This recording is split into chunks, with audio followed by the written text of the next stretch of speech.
morning. I am exhausted. Exhausted. And please forgive the hair. I had to wash glue out of it this morning. I'm exhausted because of my sleep study. Those things, they're horrible. Although the one that I did last night was nowhere near as bad as others I've done. The very first one I ever did, I used to sleep on my stomach. I can't do that anymore because of my back, but I used to sleep on my stomach, and halfway through the test, not even halfway through the test, they came in and told me I had to sleep on my back. That's the worst one. That was the very first one. It was the worst because then I had trouble sleeping because they made me sleep on my back. Now I sleep on my side. So that was cool. They didn't make me change positions or anything. They left me alone all night long. But it's still, you're hooked up to all these wires and stuff, and you've got glue in your hair, and it's horrible. Plus, you're in a strange place, in a strange bed. I'm used to sleeping with both dogs and Travis and a cat. Speaking of the dogs, Travis said he had the hardest time getting Spike to go to bed last night. He said that when it was time to go to bed, that he just sat there and stared at the door, and that he finally came to bed, but then he laid at the foot of the bed and stared at the bedroom door for the longest time. Poor baby. And he was the only one happy to see me when I got home this morning. Everybody else was still asleep. Spike was like, "Yay, mommy's home." So I'm very tired. I slept better than I thought I would, but I'm very tired. Because when you get a sleep test, they don't let you sleep with your CPAP because they want to see how you're doing without it. So I didn't feel, when I got up this morning, I didn't feel like I slept any worse than I normally do with my CPAP, but right now I'm really tired. So um I I don't think I slept as well as I do with it, because I feel way more tired than usual when I wake up. He's a sweetie. I got really mad at him when we had the Chihuahua, and he was always attacking him. And when he bit my hand and put me in the hospital, I wanted to get rid of him. And now I'm so glad I didn't, because he's a little sweetheart. He was just jealous because mommy had a new baby and he wasn't getting all the attention. And that's all that was. I just won't have any more babies until he's gone, because he wants to be the baby. So he's the baby. But yeah, I thought that was sweet. He didn't want to go to bed without his mommy because he sleeps right in between me and Travis. So he wanted his mommy. So I don't know if we're going to have a Karen Reed trial this week because they're still picking the jury. Peter Trago said that they want, and it makes perfect sense, they want to have more alternates than what they lost last time. This was the least annoying Chihuahua I've ever met, though. I have had, not me personally, but family Chihuahuas.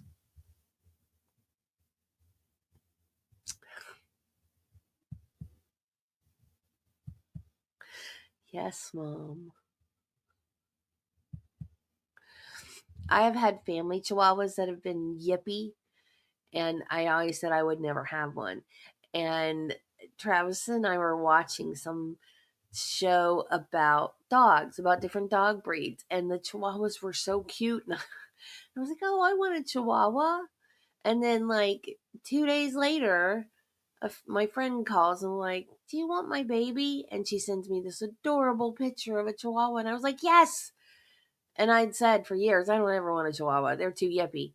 And I asked Travis, "Do you want this Chihuahua?" And he's like, "Yeah."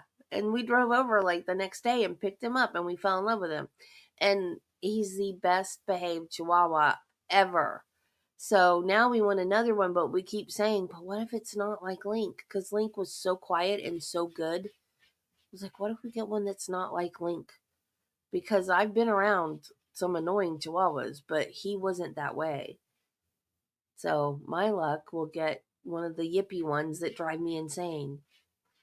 But that's the plan when the Beagles are gone, is to get a Chihuahua. So, but I want to tell you guys, I met the guy that took care of me last night. Was so sweet. Um, and we got to talking. I told him I was a YouTuber. Guys, he knew everything. Like every case I told him about, he knew. He asked me if I was going to cover the Idaho 4, and I was like, no, take that back. He asked me if I knew about them, if I was following the case, and I said, no, I'm not really following that one, because when it goes to trial, I don't really want to know anything, because I want to look at it like the jury sees it. I don't want to know a lot of stuff going into it. And he goes, well, what case are you following now? And I was like, Karen Reed. And he was like, oh, yeah, what do you think about that case? And I was like, I don't think she did it. And he goes, I don't either. And so then we started talking about that. And then I told him that I just got done with the Linda Sturmer case. I did. Did. I did. He was awesome. And I showed him my channel. He wanted it on my channel, so I wrote down the name on a sticky note for him, and I had my iPad with me, so I showed him my channel. I showed him all the cases, my thumbnails of all the cases I'm doing. Like, he knew the corn rake, he knew Linda Sturmer. I forgot what other ones I showed him, but he knew all of them. All of the ones I showed him, he knew. And he goes, okay, well, I'm going to watch your channel and comment. So his name's Luke. So if he shows up, you guys treat him nice, because he's a very nice guy. I was like, oh my gosh, yeah. It was really cool. So, yeah, he made the experience so much better too. But before, you used to be like tied to a machine. And so if you had to get up and go to the bathroom, if you had to get up to do anything, you had to call for help. It was miserable. But now you're still hooked to wires, but it's wireless. I mean, there's wires, but you're not connected to something. So I didn't have to like call for help. I could just get up and go to the bathroom or whatever. So it was much better than it used to be. It still would have been better if I could have done a home test, but it wasn't that bad. So, and I had my iPad. So, I was in American courts last night, and Bill put up a poll. What was it? Is court ordered programs effective? I think. Talking about like the rehab stuff, the drug and alcohol programs. And the only choices were yes and no. And I said, Bill, your poll needs a third choice. Depends. Because that depends on the person. Any type of rehab depends on the person, right? Because if they want to do it, they'll do it. If they don't want to do it, they won't, whether it's court ordered or not. Any type of rehab. So I'm like, you need a third choice. And he said, my poll. I said, well, my answer. I said, I am sleeping alone with electrodes glued to my head. Don't mess with me.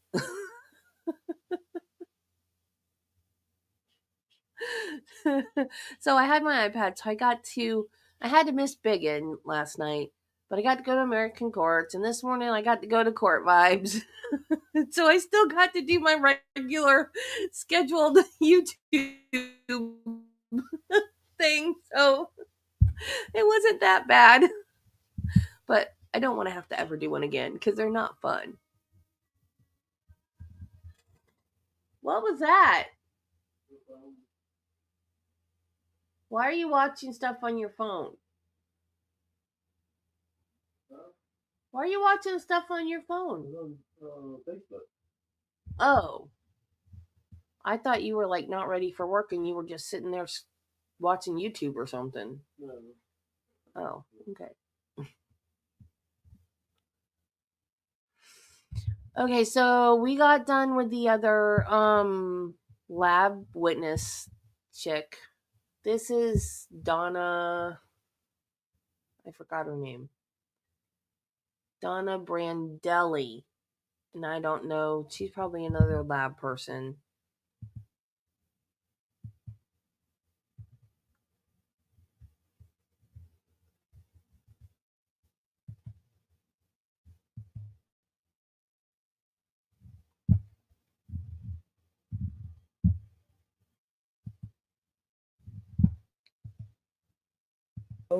NNABRANDELLI.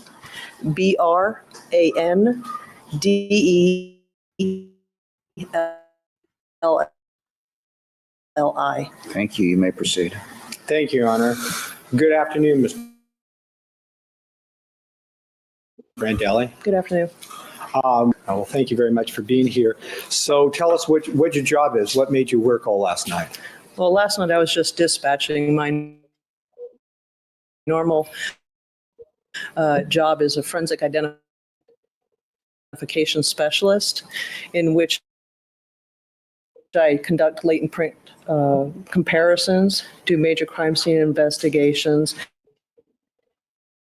and I've been trained also in chemical processing. And who do you work for? Background. And I have a bachelor's. I'm currently completing my PhD in human behavior with a focus on criminal justice. I'm a member of the International Association for Identification, which is a professional organization for forensic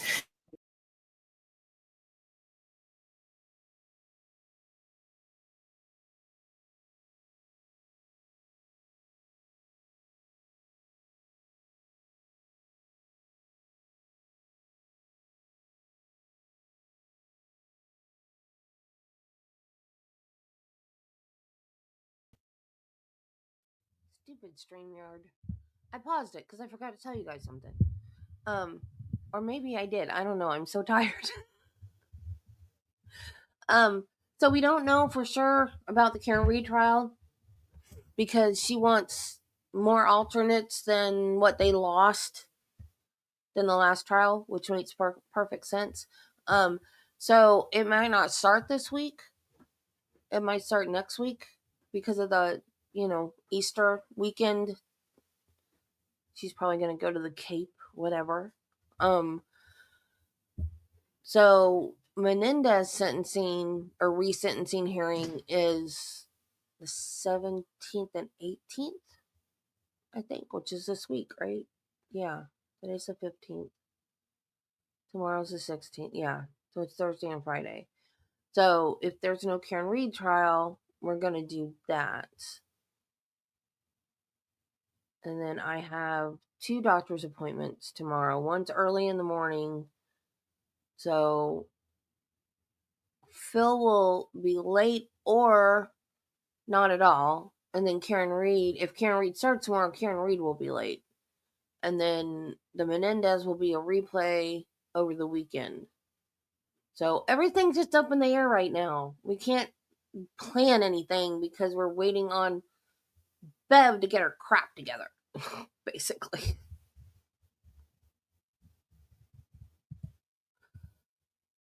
Oh, they lost a juror yesterday, but I think they got another juror, so still same number of jurors, 16.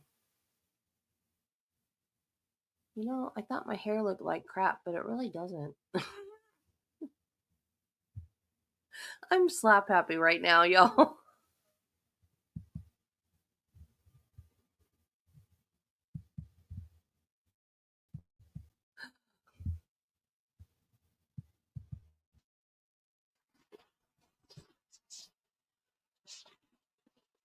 Come on, stream your.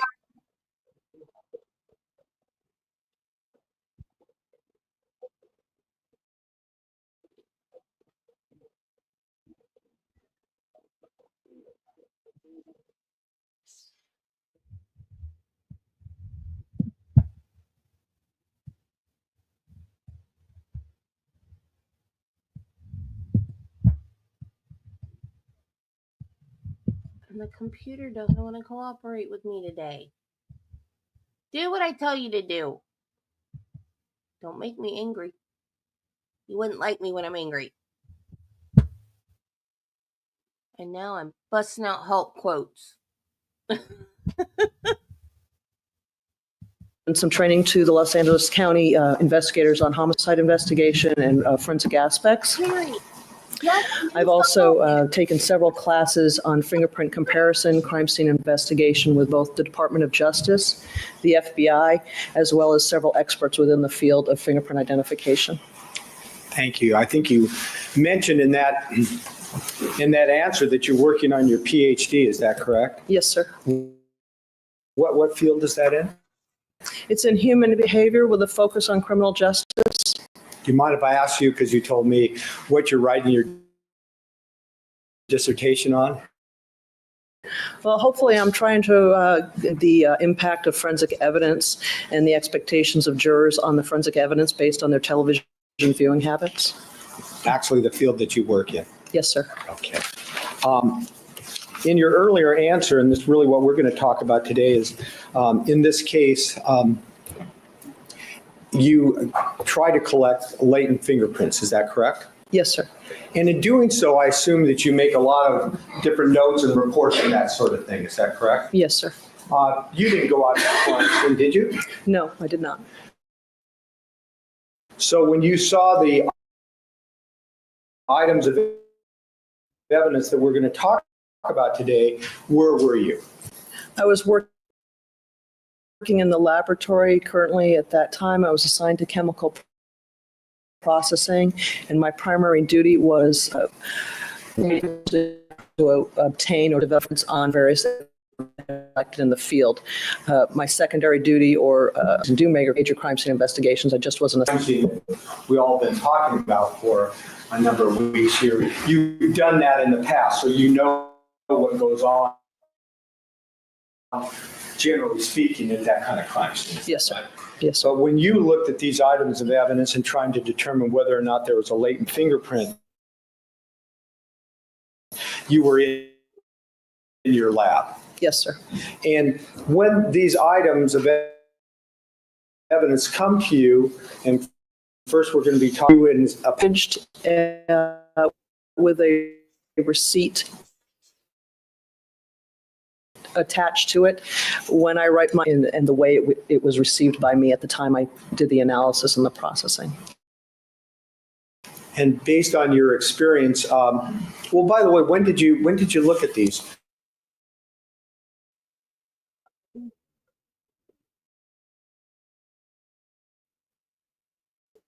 Starting around February 2003 up to June 2003. And of course, with each item, there's a report that you prepared with the time, and booking this kind of evidence. There are certain numbers, as I just suggested, that follow each piece of evidence. Is that right? That's correct.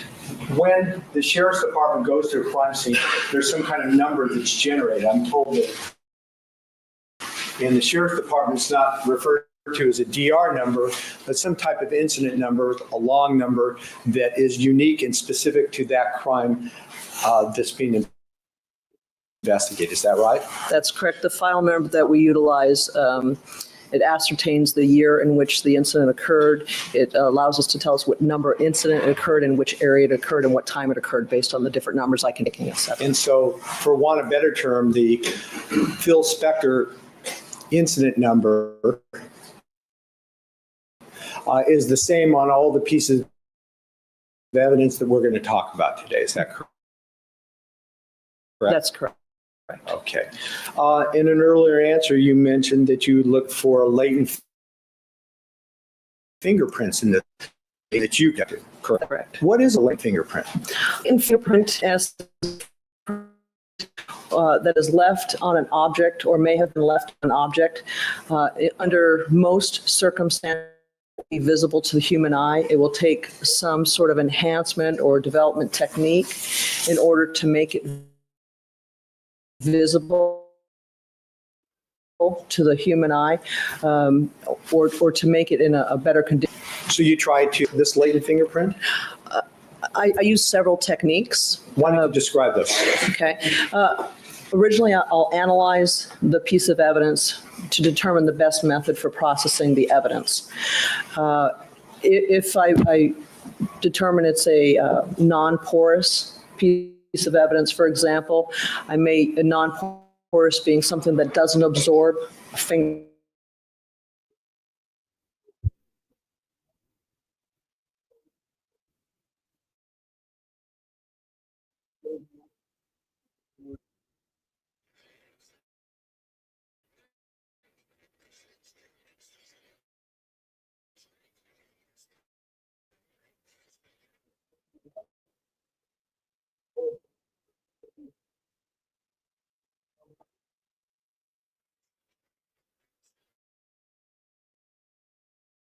Lift it, depending on how confident I am that I'll be able to lift the fingerprint.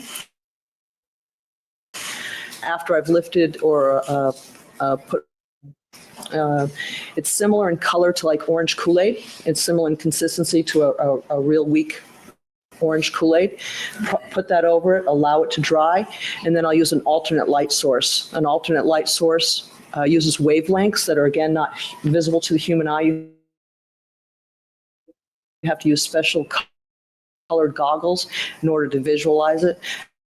And oftentimes it's this very last process using the alternate light source that allows us to visualize the fingerprints. It may not be one of the first 2 or 3 processes that we're using, but it may be the very last process that we're using.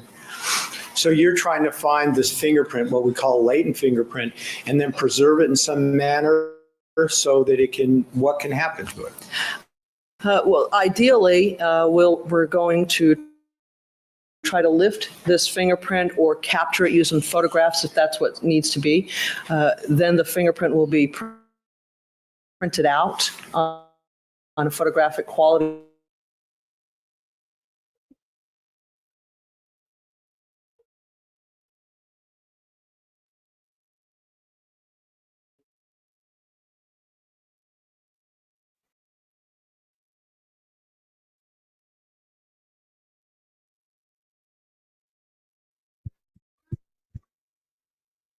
Why is my screen purple? Hey, Carla. Why is my screen purple? How do you know him? He is, at the time, he was working in the identification section. He's currently assigned to the firearms section.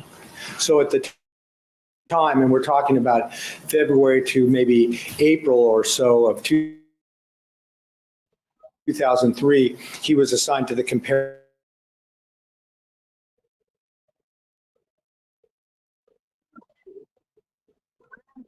That you may have lifted in trying to do comparison. No, he worked in the homicide section, and he was one of the more advanced comparators. Let's just talk about very briefly, you need a known print to compare it to the latent, or really we might call the unknown print. That's correct. You need an exemplar of a known person or persons, and you compare it to the unknown print or the latent print that was just developed or lifted from the field. And that's what it's called comparison. And we'll probably talk more about that with Mr. Falcone. But that's not what you're involved with. That's correct. Let me ask you a couple more questions about your answers to earlier. Or super glue on where you think is we take a small amount, about the size of a $50, put it into a small aluminum tin that's also about the size of a $50. That aluminum tin is placed on a heat.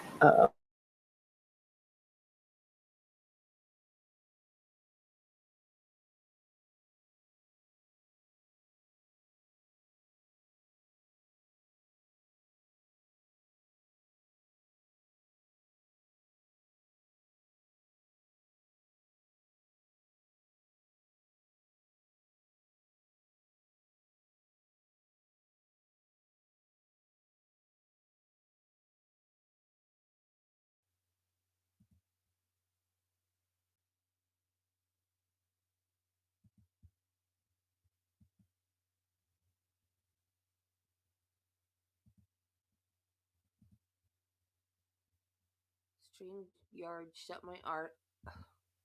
Audio. StreamYard shut my audio off again. Trying to fix it. Hang on.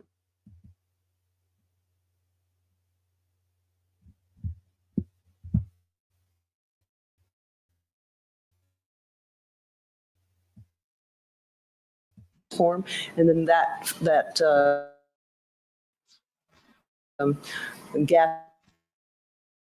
gaseous super glue the itself to the fingerprint. Most addition afterwards. Sometimes, even though the super glue print is there, it's not overly visible. And when we get to the fluorescent dye portion, it becomes much more visible. I've also had incidences where a fingerprint with almost much on it, when you put the RAM on it or the fluorescent dye, it becomes much more clear. It's actually a better fingerprint at the final stage than it is at the beginning stage. So through this process of trying to locate and identify latent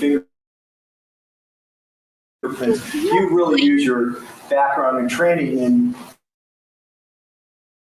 your experience to determine fingerprints. Is that right? That's true. And if I come into the type of evidence I processed in this particular case is pretty much routine type of evidence that we normally would process. But if I don't have something that I normally would process, we have a manual there that we can always go and access. And if we have questions, we can go back and forth and talk with other analysts and talk with other. I'm required. Sure. Okay. I'm not going to ask you to, in detail, explain every process that you use, but another one. Alternate light source is something that's utilized at the end process a lot of times. It can be used to identify maybe hairs and fibers off of some items if you want to use it at the beginning as kind of a searching tool. Most often I've done the powder, I've added the fluorescent dye, then I use the alternate light source. And again, it uses a wavelength that's not normally seen to the human eye. So you have to use colored goggles, such as a yellow goggle or an orange goggle or a red goggle, depending on the wavelength. And sometimes it takes some experimentation that although this certain wavelength would sometimes experimentation light with your eye, you have to have the goggles in order to see it. In an earlier answer, I think you mentioned in describing how you capture latent fingerprints, porous and non-porous surfaces. Could you describe that a little bit more and how that relates to your ability to recover a latent fingerprint? Okay, a non-porous, I believe I just, something that's smooth, that doesn't absorb liquid. The fingerprints are made up of about 98 to 99% water. So we don't want to have an item, let me rephrase it, an item that absorbs water is obviously not going to be the best item for looking for fingerprints. That's a non-porous item. A porous item would be something like a bed sheet, blankets, clothing, any type of a cloth material, because the leather, those absorb. And as far as more solid surfaces, does the type of surface matter? For example, if I touch this podium, which appears to be made of wood, am I necessarily going to leave a fingerprint that you'll be able to pick up and call a latent fingerprint? Now, unfortunately, it's commonly believed that simply because you touch something, you're going to leave a fingerprint. But the reality is that fingerprints are only found in about 25% of the cases. And the surface, not in addition to it being porous and non-porous, also plays an effect. So if you have a textured surface, a bumpy surface, maybe a countertop, sometimes those are not the best surfaces. A nice clean window or a bottle or a glass or a cup that you're holding, those are better surfaces to get fingerprints off of than something that's textured. Reason being, the texture also prevents the adherence of the fingerprint to the surface, so you never get a really good quality fingerprint. So just to maybe illustrate that, I'll just ask you one or two more questions. Let's take a hypothetical. I'm a burglar. I'm trying to get into somebody's house, and there's a glass window, and it's surrounded obviously by a wooden frame. If I touch the wooden frame, would that be as easy to lift the latent print from as if I put my hand on the glass window? The glass would be the best surface, and that's if there's a burglary, that's one of the first places I would be looking for. Depending on the paint surface of the window, if it's a nice high gloss or semi-gloss paint, you may have a really good opportunity to get fingerprints. If it's a flat paint or an eggshell paint, you're probably not going to have as good a chance to get a fingerprint off of that surface. Okay. Well, thank you for that. And now maybe we'll turn to some of the items that you looked at in your investigation in this case. Your Honor, may we put up People 66 for identification? Certainly. And for you, I believe this was labeled by the Sheriff's Department under the incident number we're talking about is item number 1. Okay. Do you recognize this? Yes. And at some point in your investigation, subsequent to February 3rd of 2003, did you look at this item? Really, it's a number of items, the weapon and 6 shells, 1 expended. Yes, I did. Did you prepare a report on that? Yes, I did. Okay. What kind of gun was this that you were looking at, do you recall? I believe this was, I'm not a gun expert. Okay. I have to look at the guns when I do it. I believe this was a .38 revolver. Okay. And I believe I listed it as having 5 live rounds and 1 expended cartridge. And what did you do in your specialty of trying to obtain a latent fingerprints from this weapon to accomplish that? What did you do? I utilized the process that I described to you in detail, using the super glue method, using the powder method, using the fluorescent dye, and then using the alternate light source. And perhaps we should divide this between the weapon itself and the bullets, and the 1 expended bullet. So let's talk about them separately. So with respect to the gun, you did all the things that you just told us? Yes, I did. And as a result of that, were you able to find any latent fingerprints at all? No, I was not. You said that you used all the methods that you talked about earlier. Yes, I did.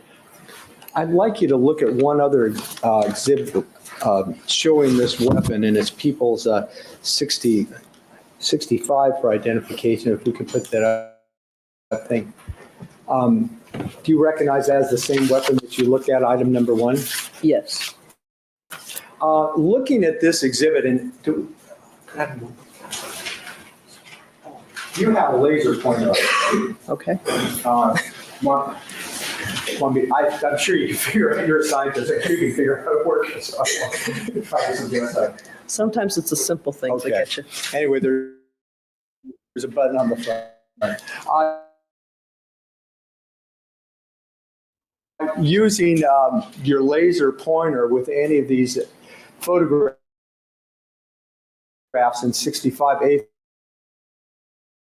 through F, I'm looking at this gun. Is this a surface that, based on your experience, and how many At the time, I had been in chemical. of different weapons and other surfaces trying to find latent prints? A lot of weapons, yes.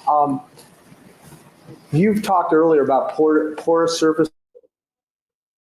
and non-porous surfaces, and surfaces that might be easy or more difficult to obtain latent prints from. Is this something that you'd expect to find a latent print on?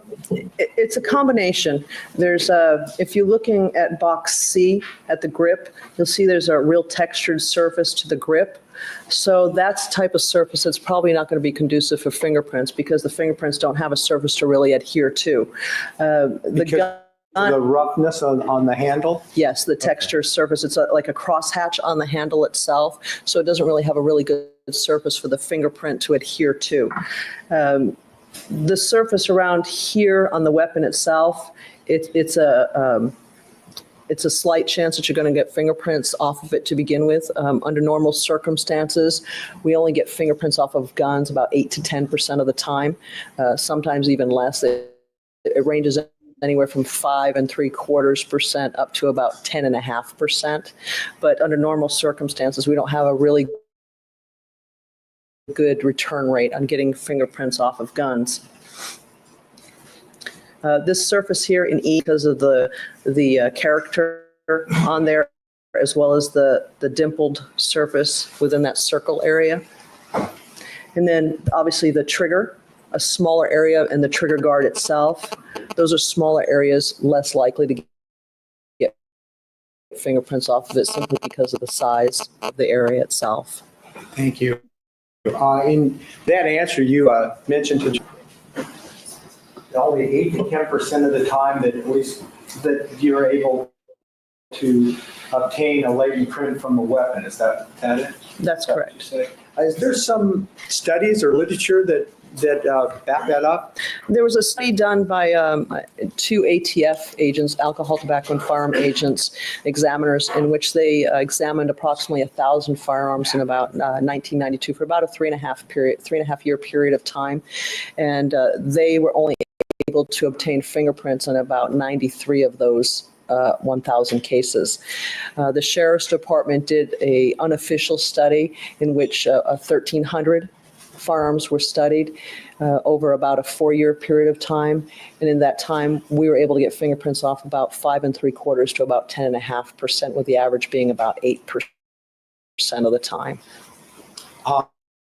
In an answer earlier before that, you said that generally speaking, it's maybe 25% of the time that you look at a fingerprint, it's just overall that you find one. Yes. Okay. But the percentage is even lower with weapons. That's what you're telling us the study says, in your experience.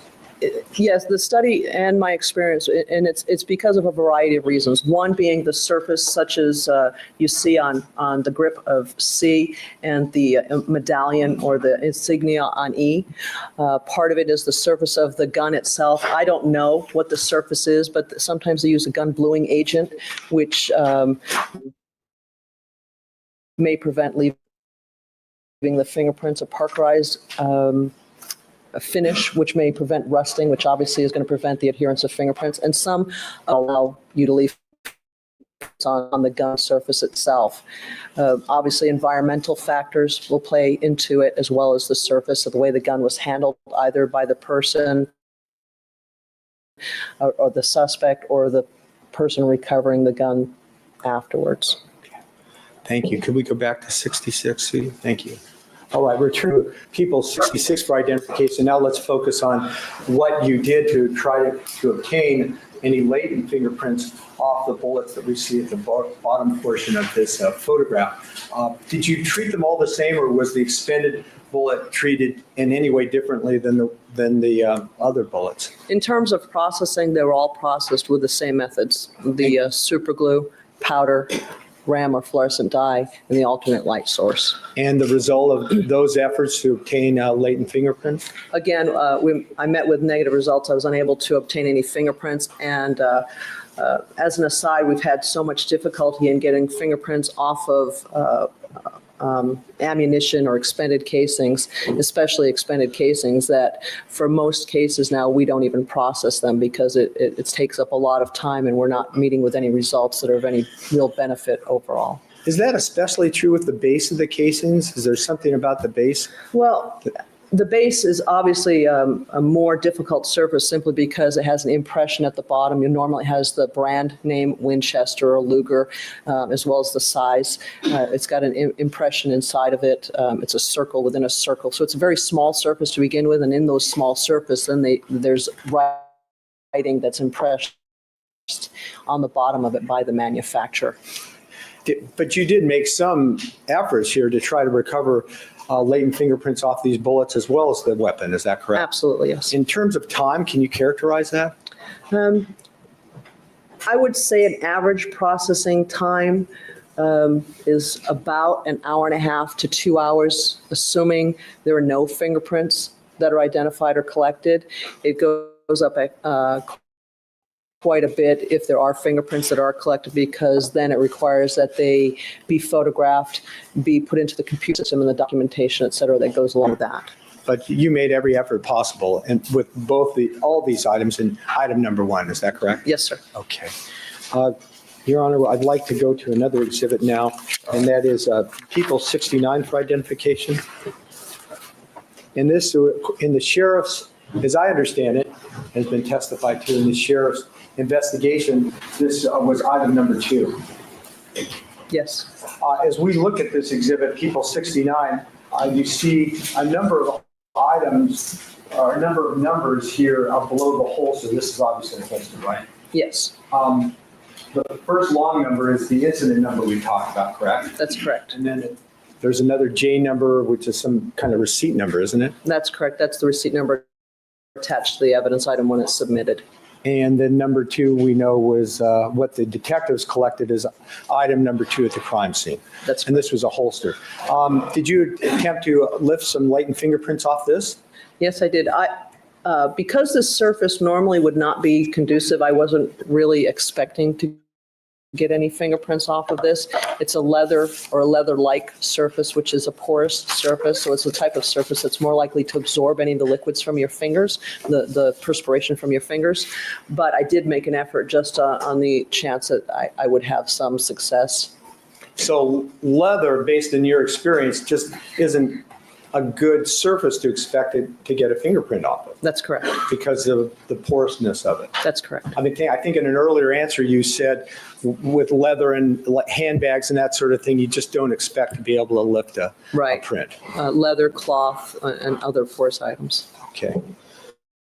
But do you recall what methods you did use to try to lift a print off this item number 2, the holster? Again, I used the same methodology that I utilized for the handgun and the ammunition that was discussed prior, the super glue, powder, fluorescent dye, and the alternate light source. All right, thank you.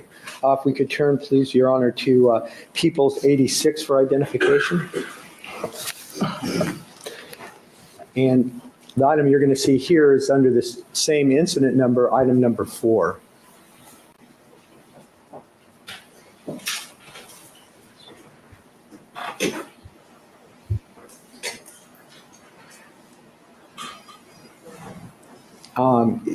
Sudi, can we blow that up a little bit? I've asked Sudi to see if we can blow up what we're looking at here so you have a better chance to see what we're talking about.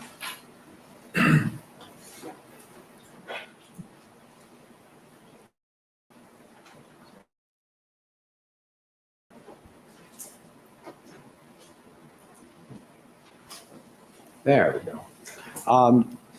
Do you see what we have here in Peoples 86 for identification? And if so, do you recognize it? Yes, sir. I believe I actually labeled it as a gold knob of some time. I didn't know it was a door bolt. Okay. Well, the gold knob that you saw in your investigation, did you try to lift latent prints off of this? Yes. And what did you do to try to accomplish that? Again, the same methods that I utilized in the previous, the gun and the holster. I used the super glue, the powder, the fluorescent dye, and the alternate light source. And did you have any success in recovering a fingerprint with respect to this item, item number 4? No, I did not. No? Okay. Now we're going to go.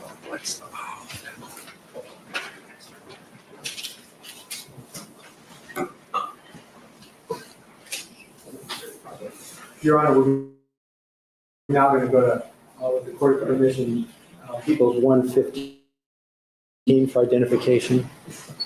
And I think this, in the sheriff's investigation, do you recognize the shoes? They're all the same. In this exhibit, 115, photographs A through D. Yes, I do. And again, came to you with the same sheriff's number, item 86A. Did you try to lift the latent print from either one of these shoes? Yes. I didn't have a real strong belief that I would be able to obtain any fingerprints off of it simply because the top was a leather-like surface and there was kind of a black spongy type of a surface on the bottom of the shoe. Because it appeared the leather surface, the top shoe appeared to still have kind of a shoe. I made the attempt and utilizing this methodology I've described in the past, the super glue, the powder, fluorescent dye, and the alternate light source. That's how I processed both of those shoes. All right. And did you find them? Yes, I did. And you exhibit up here, people point to the photographs of this latent print. We can blow it up for you. Oh. B would be the best illustration. I actually recovered the fingerprint somewhere on the bottom, and without looking at the shoe itself, I don't know exactly where on the bottom of the sole of the shoe I developed it, but it was somewhere within the base of the shoe, the sole of the shoe. And the bottom of these shoes were made of what? Do you recall?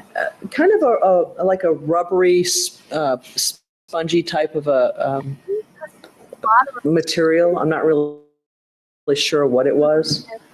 I think you earlier said that going into looking at the shoes, you had some doubts whether you'd be able to find it. But you did even on this surface, correct? That's correct. Now, this was different than anything we've talked about before, so let's just talk about it a little bit more. You found the latent fingerprint. What method did you use that brought that out? It's the same methodology that I utilized on the previous items. It was a super glue powder. In this particular case, I used powder because of contrast, the silver on the black, the RAM or the fluorescent dye, and then I used the alternate light source to visualize it. And actually, the print was not visual to my. I was not able to visualize the print until I got to the alternate light source. So once you found a latent fingerprint, then the next job you have to do is to do what? I would capture it using the alternate light source as the lighting source within the same wavelength. I use a camera that is attached to a computer program, and it's captured into the computer program itself. But bells don't go off when you find a latent print. It would be nice. To tell you when there's one there? It would be much easier, yes. After you take the picture of it, is that how you capture for other people, such as Dale Falcone, to do the comparison? Yes, I may do some enhancements to it, only in the terms of adjusting the contrast, or if the fingerprint is silver, I may turn it to black just for the ease of comparison purposes. I'm not changing the fingerprint anyway. It's sort of like in the old televisions before we had digital, you used knobs and to adjust your fine tuning to get the static out. If any of us are old enough to remember that, it's more of an adjustment to your television rather than a changing of the channel per se. Just changing the contrast kind of maybe. That's correct. Okay. And after you take that picture, what you do with the contrast, do you mark that or book that into evidence, that photograph of the latent fingerprint, so somebody else can look at it and it has the same chain of custody? Yeah, I normally do two things. If I identify a fingerprint on from a Sharpie or a permanent marker around it so that I can find it later on if need be. Some techniques that utilize either you can't visualize it at the time with your naked eye, or the techniques tend to dissipate over a period of time, so that sometimes that's the only way to find it again. Then I take the photograph that I have printed out on the photographic paper that I described earlier to you, and that is then submitted under a separate receipt number. A split receipt number is what we call it, a separate receipt number, so that the original receipt number stays with the evidence collected at the crime scene, and the split receipt number, the one for the fingerprints, is separate, so the two items can work their way through the laboratory in different ways, separate from one another. So the latent print it becomes a separate piece of evidence in a sense. Yes, it's a separate piece of evidence, and that's exactly what it is. It's because it is evidence, we have to give it a receipt number. Therefore, that evidence can be tracked all the way through the laboratory and through the processing system. So someone could have, for example, Dale Falcone could have looked at the latent fingerprint from the shoes that we're looking at in People's 115, and without having the shoes there. That's correct. Okay. Cindy, can we go to People's 82? You're on People's 82 for identification. I'd ask to be put on the board. And let's look, can we highlight CD, first C and then?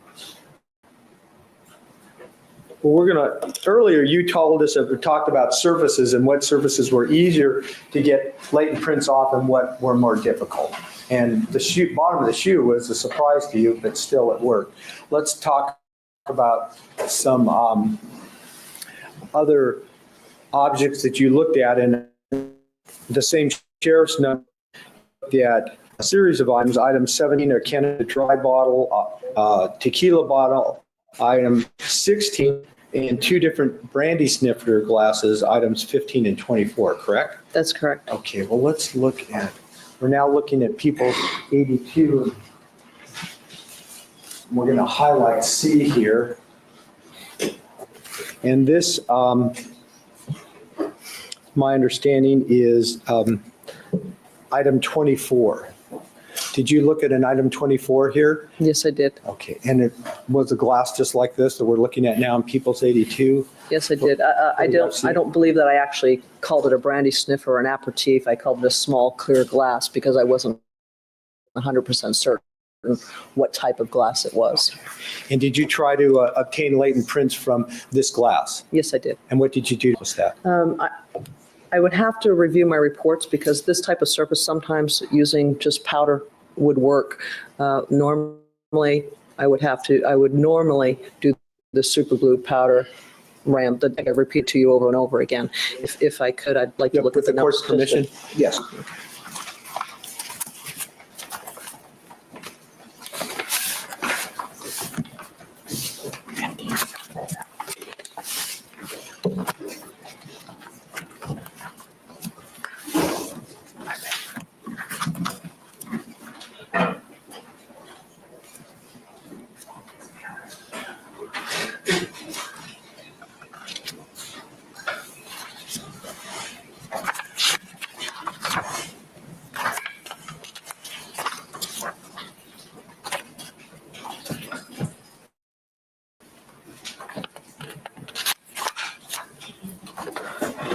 I'm sorry. It's the one with amount on it. Yeah, all of these items that we discussed, the same process. I used the entire process, thanks to the super glue powder RAM. Okay, and on the glass that we're looking at here in People's 62, that was I believe your item 24, pardon, 82? Thank you, Sudie. Need my glass. 82. What did you recover from that?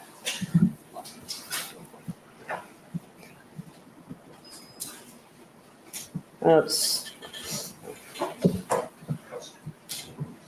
have two. I have, let's see, on evidence 24, I labeled it as DSB6, which is my initials and the item that I numbered it. I received 3 from the powder method and 1 using the RAM and the alternate light source method. So 4 latent prints total. 4 latent prints, and you preserve those in the same manner that you told us about with respect to the shoe by taking a picture?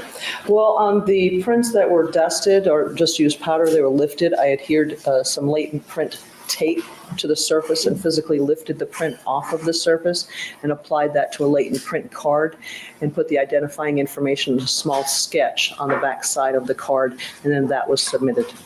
And it's given a different receipt number and becomes a different piece of evidence. All of the prints that were recovered under this particular receipt number, which was J321609, were subsequently split receipted or sub-receipted under J310032. So all evidence that I recovered under that receipt was put under that split receipt. Thank you. Could we now go to photograph B in 82?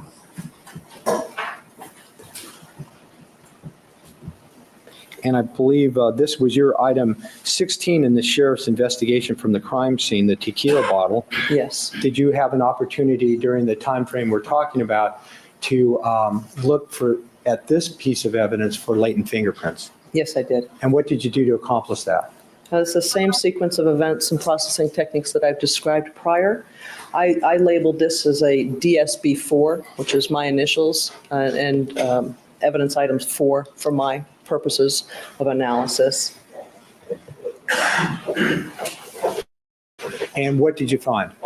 Again, I found 1 latent print using the powder method and 1 latent print using the or the fluorescent dye method and the alternate light source. So 1 print I was able to physically lift using the latent print tape and adhering it to a card, and 1 I had to collect using a photographic method. All right. And again, you labeled those, marked those with the appropriate receipt numbers, and submitted those to evidence. Is that correct? That's correct. Okay. Now could we go, Sudie, to photograph E in that 82? There we go. This is what we have in People's 82 and photograph E, and I believe this was your item 17, Canada Dry Bottle. Do you recognize this? Yes, I have it listed as DSB2 as a 10-ounce Canada Dry ginger ale bottle, partially full. And did you attempt to obtain a latent prints from this item? Yes, I did. And what method? The same methodology that I've described prior. And what was the results? Again, I recovered one latent print using dust or latent print powder, lifted it off the surface and applied it to a latent print card, and I recovered one latent print utilizing the fluorescent dye and the alternate light source, and that was recovered using a photographic methodology into the computer system. So you preserved those, correct? That's correct. And again, gave them, did I hear you earlier that all these items that we talked about, well, let me withdraw that and ask you this. The last three items that we talked about, the Canada Dry bottle, the tequila bottle, and that glass all had the same receipt numbers? Yes, they. And that was? The original receipt number was J321609. Okay. And all fingerprint evidence that I recovered from the development was split receipted or sub-receipted under J310032. Okay. All right, let's now ask to go to People's 84 for identification, please. And here we have two photographs, and we're going to focus on photograph B. That's a little washed out, but I believe that it's your item 15 in the sheriff's investigation from the crime scene. Again, a glass very similar, if not identical to the earlier one, but very similar to the earlier one. Do you recognize that as item 15? Yes. And did you obtain or try to obtain some prints off of that? Yes. And what did you do to accomplish that? Again, the same methodology that's previously been described. Okay, and what was the results? I labeled this as DSB3, and I recovered 2 latent fingerprints using the powder method, lifting it off the surface, applying it to a card, and 2 latent fingerprints using the fluorescent dye and the alternate light source, and documenting that or preserving that with using photographs. And did those get the same receipt number? Yes, they were all sub-receipted under J310032. All fingerprint evidence went under that for that particular receipt. Well, thank you very much. I have nothing further at this time. Thank you. Cross-examination.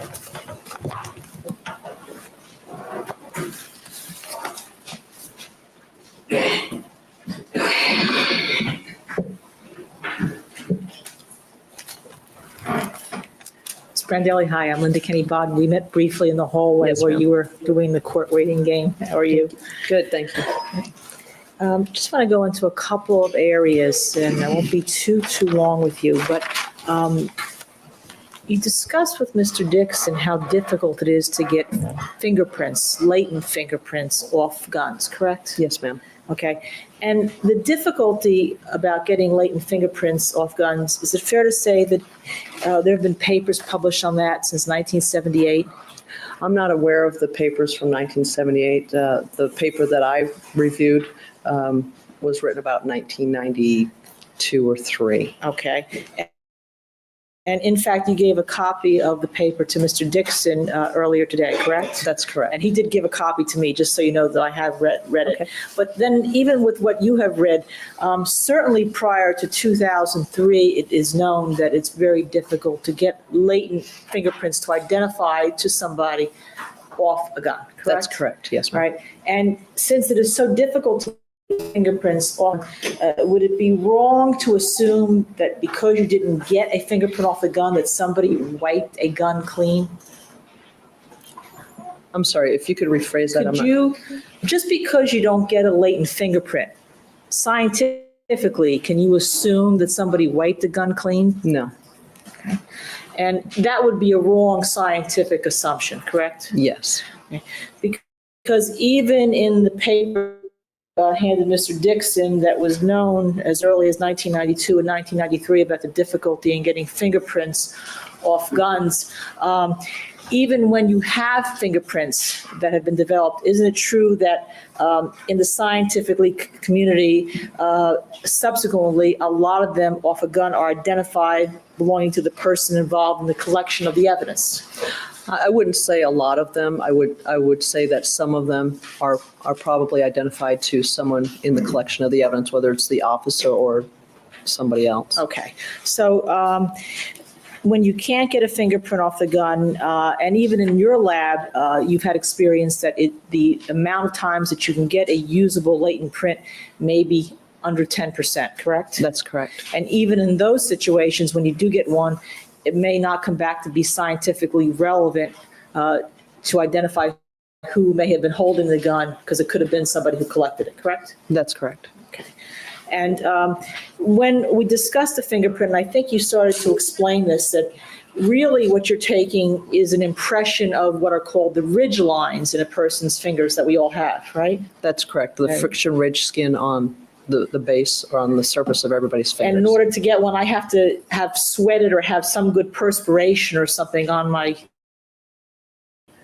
thumb or my first finger or some finger, correct? Perspiration is one way, also using sebaceous oils, which is their hair or something to that Right. effect. So maybe if I go here on my head and I rub it and I get some oil on my hair, and then I have a nice firm, not porous surface and press down, I could get a good latent fingerprint. It's possible. Again, depending on the pressure that's utilized at the time that you apply it to the surface, depends on the quality of the fingerprint that's recovered later on. All right. And so when you discuss with Mr. Dixon the problems with regard to guns, in fact, it's even more,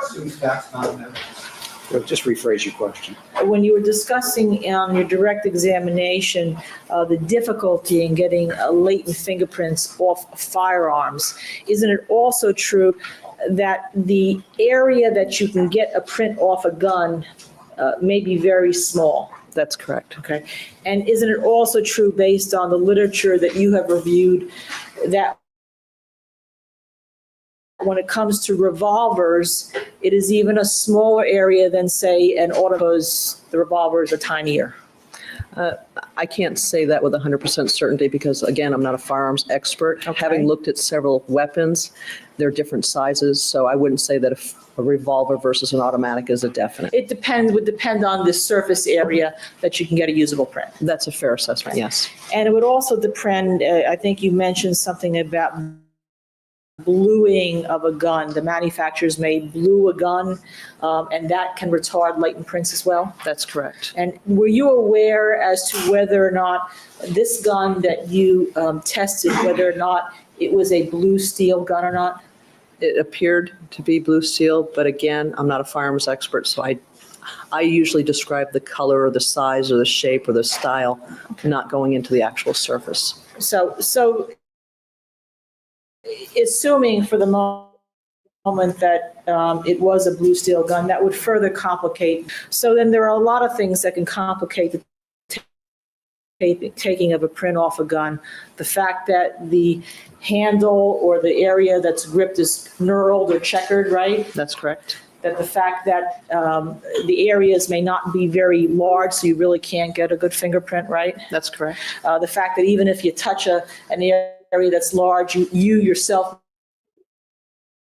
may not have enough oil or sweat on your hands to leave a fingerprint. That's correct. And even when you get a fingerprint, sometimes you don't get a whole print, but you may get some ridge lines, but they're not identifiable to anybody. That is correct also, Okay. yes. So it's fair to say then, with all that, it was known even before you looked at this gun that the likelihood of obtaining a fingerprint off the gun that you looked at, that we've been discussing, was very slim. Yes, ma'am. Okay. And you didn't tell anybody to assume that you could take a fingerprint off it, correct? I'm sorry. Let me rephrase it. You didn't suggest to anybody that because there was no fingerprint found on this gun by yourself, that anybody had wiped it clean? No.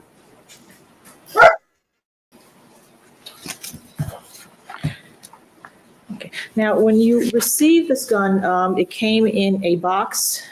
Yes, ma'am. Was the firearm tied or strapped down to the bottom of the box in any way?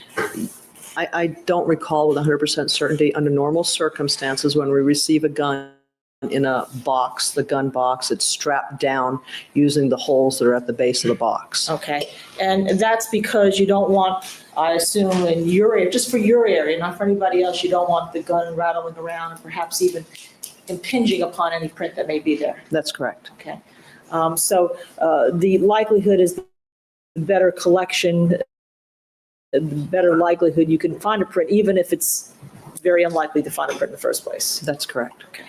Now, this gun was brought to the lab. Was there a chest of drawers from Mr. Spector's house brought to you in the lab to fingerprint?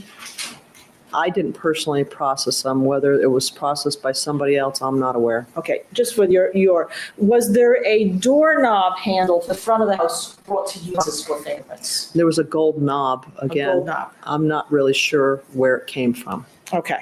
And it's not your duty to know where it comes from because you're scientifically and objectively just want to see if you see a latent fingerprint on an item, right? That's correct. Okay. Now, when did you actually receive the gun, you yourself, to see if you could process it for fingerprints? May I refer to my notes? Yes, please. Absolutely.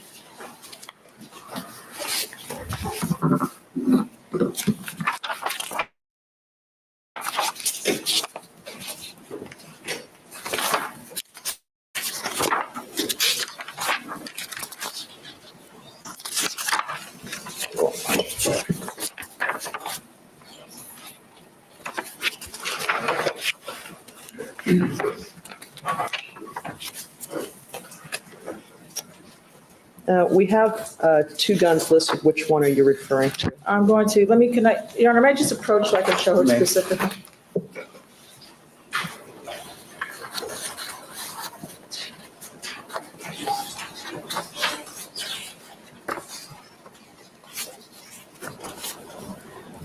Okay. Okay. Okay. That's this one right here. Okay, yes, I got it. I'm sorry. I received it February 5th, 2003.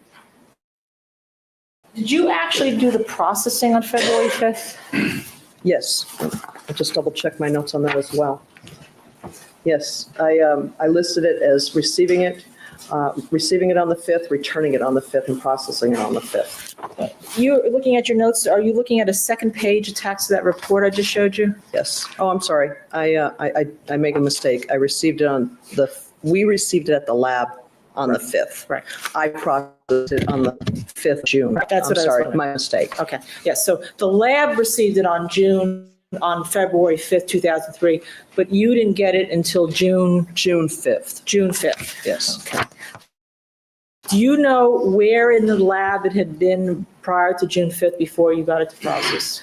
From looking at my notes, I could tell you if I had a evidence transaction receipt, I could tell you. Okay. Do you know who brought it to you? When we receive evidence under normal circumstances, we either go directly to property or somebody brings it to us. Okay. I can't tell you again based on my notes. So on June 4th, you don't know who may have walked it down to you. That's correct. And I would assume that it was walked down to you because you're all in the same. Well, it depends. If someone else had it prior, someone did another analysis prior, they may have walked it down to me. We may have gone to the property room and picked up the evidence, or it may have come into us and it was stored into several different locations until we had the ability to process it. You can't tell from your notes which one it was. No, I'd have to look at the evidence tracking system record in order to do that. That's fair. Now, you did do your processing on the 4th, and then you returned it. It says on your report, date of return June 5th, 2003. Yeah, I actually did the processing on June 5th. On June 5th. June 5th, and it was returned by me, completed on June 5th as well. And where did you send it back to? Again, under normal circumstances, we have a location within the chemical processing property storage area where we returned that. Right. And then eventually it works its way to whomever needs to have it next. So when you got this gun, and the gun was in the container that you received it, okay? You also received the cartridges that Mr. Dixon showed you, correct? Yes. Okay, and you received 5 unspent rounds of ammunition and 1 spent cartridge, correct? That's correct. Okay. Now, when you got the gun on June 4th, the spent cartridge, or the shell casing, as you called it, was in, correct? It shows the shell casing was removed from the barrel, and if I remember correctly, it says, in my notes say shell casing in parentheses inside barrel. Okay. So when you got the shell casing that was spent, the one that Mr. Dixon showed you in that picture, Yes. by the way, the picture that he showed you, did you know when that picture was the gun, correct? Yes. And in the same picture was these 5 unspent rounds, loaded Yes. rounds, Yes. and the 1 unspent cartridge, correct? Yes. All right, so obviously the unspent cartridge, or the spent cartridge, had to be taken out of the gun to take that picture, correct? Yes. And when you got the gun on 4th, that cartridge, that spent cartridge was inside the barrel, correct? According to my notes, yes. Do you know when that picture was taken? No, I don't. Okay, and then the notes confirm that you did 3 processing. You did the super glue fuming, right? Yes. The dusting, Yes. right? And then the RAM, which stands for, It's rhodamine, Ardrox, and I can't remember the last Okay. one, but essentially that's the fluorescent dye The that I fluorescent. described, yes. and then if you find something, you look at it with an alternate light source. That's correct. If you can see it. Okay. All right. Now, on the cartridges, you also explained to Mr. Dixon, I believe, the problems with possibly obtaining latent prints off cartridges, so much so that your lab doesn't even try it anymore, correct? For most cases other than homicides, we don't usually on a routine basis, unless there's a special request, process expended shell casings. Now, because you are a trained criminalist, especially in the area of firearms, what you do in fingerprinting would have nothing to do with DNA, correct? Jackson, that misstates the evidence. I think she specifically said she wasn't a trained firearms expert. I didn't say firearms. I'll redo it. In the area of fingerprinting that you do with regard to guns, okay, you have nothing to do with the DNA processing, correct? That's correct. The only time I would have anything to do with the DNA is if I have a question of whether my processing will interfere with the processing that DNA needs to do, we confer with one another to determine the best way to process the item. Okay. Did you have a conference with regard to the gun or the cartridges in this case? You yourself? I don't recall. Okay. To be honest with you, I don't recall. All right. But in any event, prior to you getting the cartridges, whether they be the unspent ones or the spent cartridge, you as a trained fingerprint examiner, latent print lifter, knew that there was a problem with taking fingerprints or possibly obtaining fingerprints off cartridges, just like guns. I knew there would be difficulty. Okay.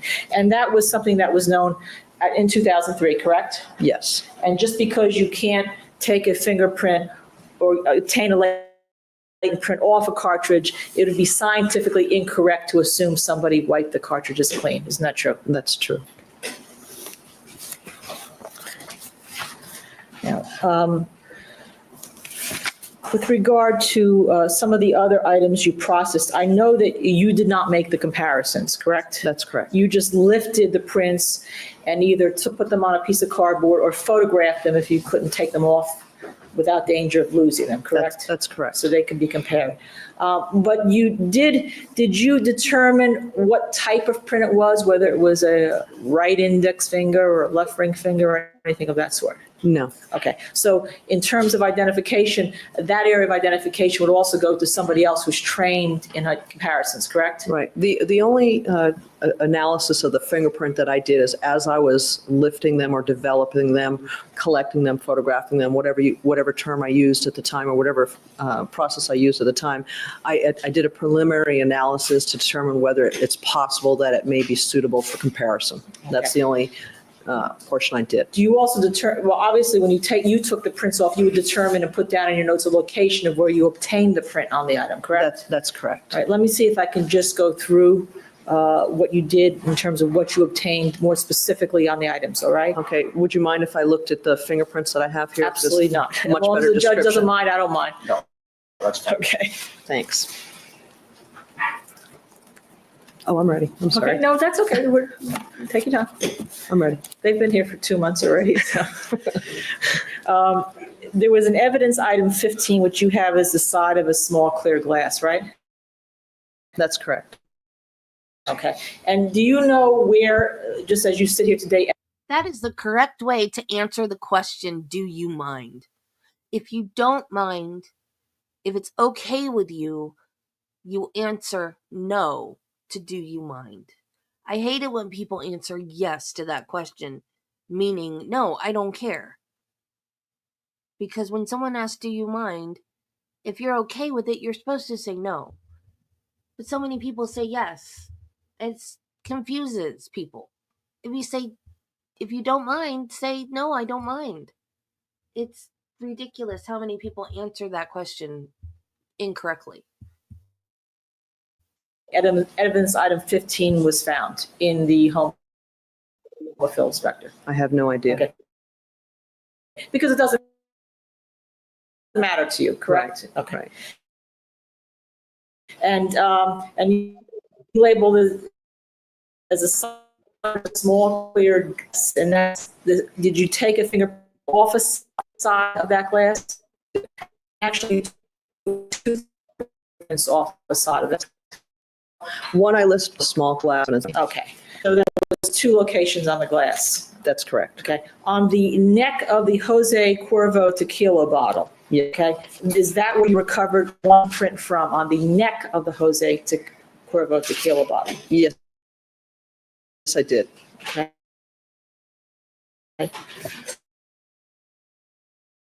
On the ginger ale bottle, did you recover side? Yes. Now, there is all door, correct? Yes. Again, you know where that evidence item was found. I have no idea. Okay. But it kind of looked like the other item, number 15. Right? Yes. Okay. Now, you recovered a print on the length of the small clear glass bottle? Yes. And when you say length, where would that be? On the length of this small clear glass? Length. Length. Length. It's my Jersey accent coming out again. And I'm not going to help. I'm from the East Coast too.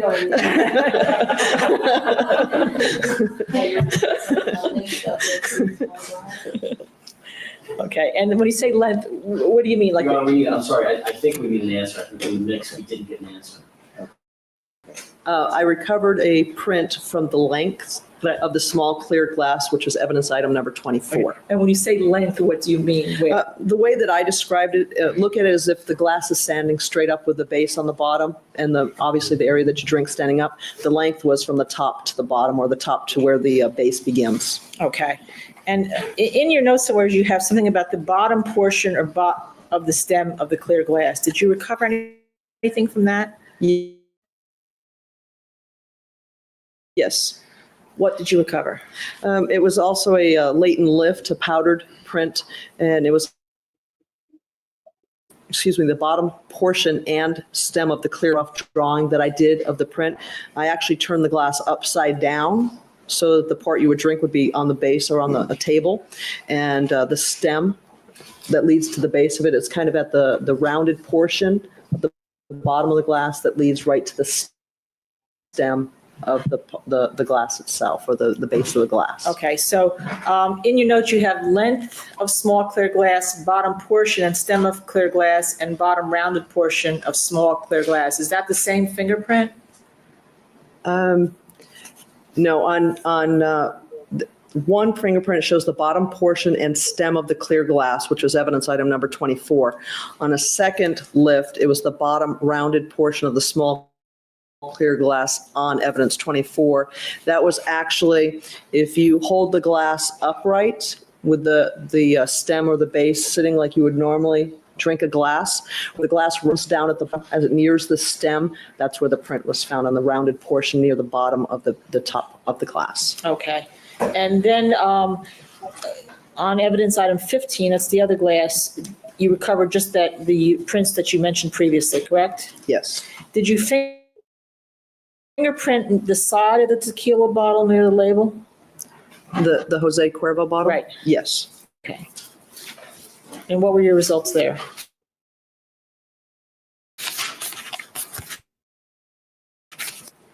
I have the side of the tequila near the label, which I was I recovered one fingerprint, and that's using the flint and the light source. Was that a fingerprint from the neck of the Jose Cuervo bottle? I don't know. I didn't do any comparisons on it. No, I'm just saying, not even comparisons. In other words, did you take 2 prints off the Jose Cuervo bottle or 1? I show I took 2 prints. Whether they were exactly the same, I can't say. Well, sometimes what I do is if I'm not sure it's the exact same fingerprint, I'll lift it once and I'll also photograph it just to give it a different perspective. So I don't know because I didn't do a comparison. Without doing a comparison, I don't know if they're the exact same All right, fingerprint. I guess what I'm trying to ask, in other words, did you find 2 separate prints, or when you talk about that you had a print off the neck of the Jose Cuervo tequila bottle and the side near the label, is that 2 separate prints? Not that they belong to different people, it's 2 separate prints that had to be looked at. I can't tell you.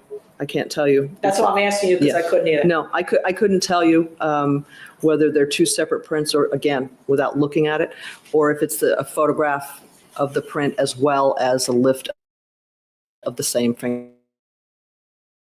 Without doing a comparison, I don't know.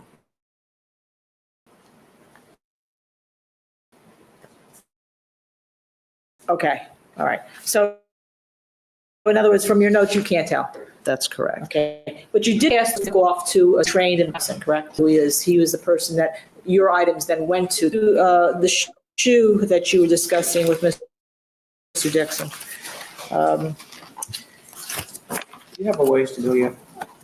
About 10 minutes. All right, we're going to go ahead and take our recess then. Ladies and gentlemen, keep in mind the admonition, we're going to take a 15-minute recess.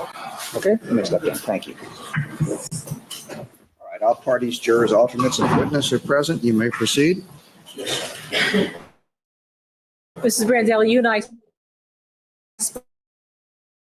spoke in the hallway just now, and we're going to go back to that tequila. Is it true after we talked that it's possible that what you had was 2 separate prints on that tequila bottle, correct? That's correct. After talking with you, I looked at the back of the cards. One of the cards, the one that was lifted with the powder, has identifying information on it from the people that did the comparisons. Are they allowed to do that? I thought they weren't allowed to talk to the lawyers during recesses. There's the photograph of the print that I did with the alternate light source does not. So that would tend to indicate that they're 2 separate prints. Otherwise, they both would have been identified. Okay, so one print was at the neck, and possibly one print was at the bottom near the label. Yes. Okay, and we'll have to wait for Mr. Falcone to see whether they were both identified or not. Okay. Okay, all right. Now, you and I also spoke a little bit about the fact that you only report out if you get a usable latent print for comparison, correct? That's correct. In other words, if you get some ridge lines from my fingers, let's say, on the gun, you wouldn't report that out unless it was usable for comparison, correct? That's correct. Now, additionally, you did also fingerprint a couple other items, correct? Yes. All right. And one of those was a Sebastian hairspray, a can, Yes. and that was evidence item number 23. Yes. And you didn't report out any usable latent prints from that, correct? No, ma'am. And you also fingerprinted a blue hair comb or pick, Yes. and you had that as evidence item number 22. 22? Yes. Okay, and you didn't report out any usable latent prints on that, correct? That is correct. And again, just because you don't get a usable latent print doesn't Why are hair products evidence? I don't understand. mean that there wasn't some ridge lines on it showing that somebody had picked them up in the past. That's correct. Okay, and then you also did 2 other items, if I recall, on the one area from the house, a screen scripto lighter, Yes. and you didn't find any usable latent prints on that, correct? That's correct. But you don't know, again, if there was any ridge lines on that showing who used it. That's correct. And then, did I cover everything, or was there another item? Oh, I'm sorry, there may have been an Allegra package, That's an correct. empty Allegra package, That's correct. and you found no usable latent prints on that, right? Correct. So the total number of pieces or items you looked at were 8 pieces, Yes. and you took out 7 lifts, right? Yes, And the list would be something that goes on a card, yes, and 5 photographic images. yes, Of those items that we just discussed. that's correct. Now, we were talking a little bit before we did on break on the shoe, the sole of the shoe for identification. Along with the sole of the shoe on the same evidence listing that you got in, were you also asked to process a leopard skin purse? Yes, Okay, and you were asked to see whether or not the leopard skin purse had any usable fingerprints that you could see, yes, right? Was it ever reported to you whether or not somebody thought they saw fingerprints on the purse? no, Okay, and in fact, that would be irrelevant to you because as a scientist, you want to go just with what's there scientifically, right? that's correct. And when you processed that leopard skin purse, it's true that you did not find any usable latent prints, correct? That's correct. All right. But you did find that print on the bottom part of the shoe. That's correct. And that was an image that you took, a photographic image, not a lift? Yes, it was a photographic image. Okay, because to try to take a lift off that would endanger or possibly destroy it, correct? Yes. Okay. And do you have anything to do with after you take the lift of whether or not you process these fingerprints that you've lifted into any automated identification system or anything? I have the ability to enter into the automated identification system. However, the case, I did not do that. And what? Fingerprint identification system is a computerized database that houses millions of fingerprints. As latent lifts or the unknown fingerprints are collected from crime scenes, they're entered into this database and they're searched against the millions of fingerprints that are within the database. If the computer believes that there's a possible match, we'll give a list of potential subjects that need to be compared. The person doing the original APHIS comparison or analysis will give that list to the comparison people, and they will do a comparison to verify what the computer says. Okay, and you said APHIS. APHIS is Automatic Fingerprint Identification System. APHIS is the acronym. Okay, and that would be different than actually looking at a latent print and comparing it between a latent print and known, correct? I'm not sure I understand. What Entering it into an automatic identification system is different than taking in your laboratory 2 prints, one that you've taken off a lift and one that's of a known person and comparing them, right? That's a different system. Yes, the automatic fingerprint identification system, I'm essentially taking a fingerprint that I developed, and it's being entered into the computer database, and the computer database is running against all the fingerprints that it has in its system. If I was to do a comparison, the APHIS system would have generated a possible subject for comparison. Someone would have given us an exemplar to do a comparison with. Now, in your industry in the last 15 years with the development of DNA, is there a lot of interplay between yourself and the DNA personnel to see whether or not what you do If would? you're prudent in the work that you do, you would talk with a DNA specialist to determine whether the processing that you do would interfere with what it is they do. I always did it on a regular basis if I had any questions whatsoever. Did you do that here or did you not need to? Again, I'm assuming, but I can't say with 100% certainty because of the evidence, because what was going on. I probably talked with them, but I cannot say with 100% certainty. All right, thank you very, very much. Appreciate it. Redirect, thank you. Thank you. Just a couple questions. Defense counsel is asking you a lot of questions about the little cards that you made up, Yes. right? The little cards have the actual latent prints. Yes. You have 2 packages there we're talking about? Yes, sir. Is that right? Yes, sir. One of them having to do with the shoe. Yes, sir. Is that just one card in that package? Yes, sir. And Your Honor, could we mark that package in the latent print and size is 116? I think that's next in order. And then the second package having to do with the items that we talked about earlier that came from that table I showed you. I think they're 1524, 16, and 17, right? Yes. And how many cards do you actually have in that package? There are 12. There are 12 concerning those 4 items in the latent prints that you lifted. Is that correct? There's 12 cards from, yes, 4 different items. Okay. And they're each one marked with your initials and the sheriff's item number that they used at the scene. Is that right? Each one of the cards either has my initials, DSB, with the evidence number that I gave it, such as DSB 1, 2, 3, or 4, or it has my handwritten name spelled out. Okay. And does it reference the item number?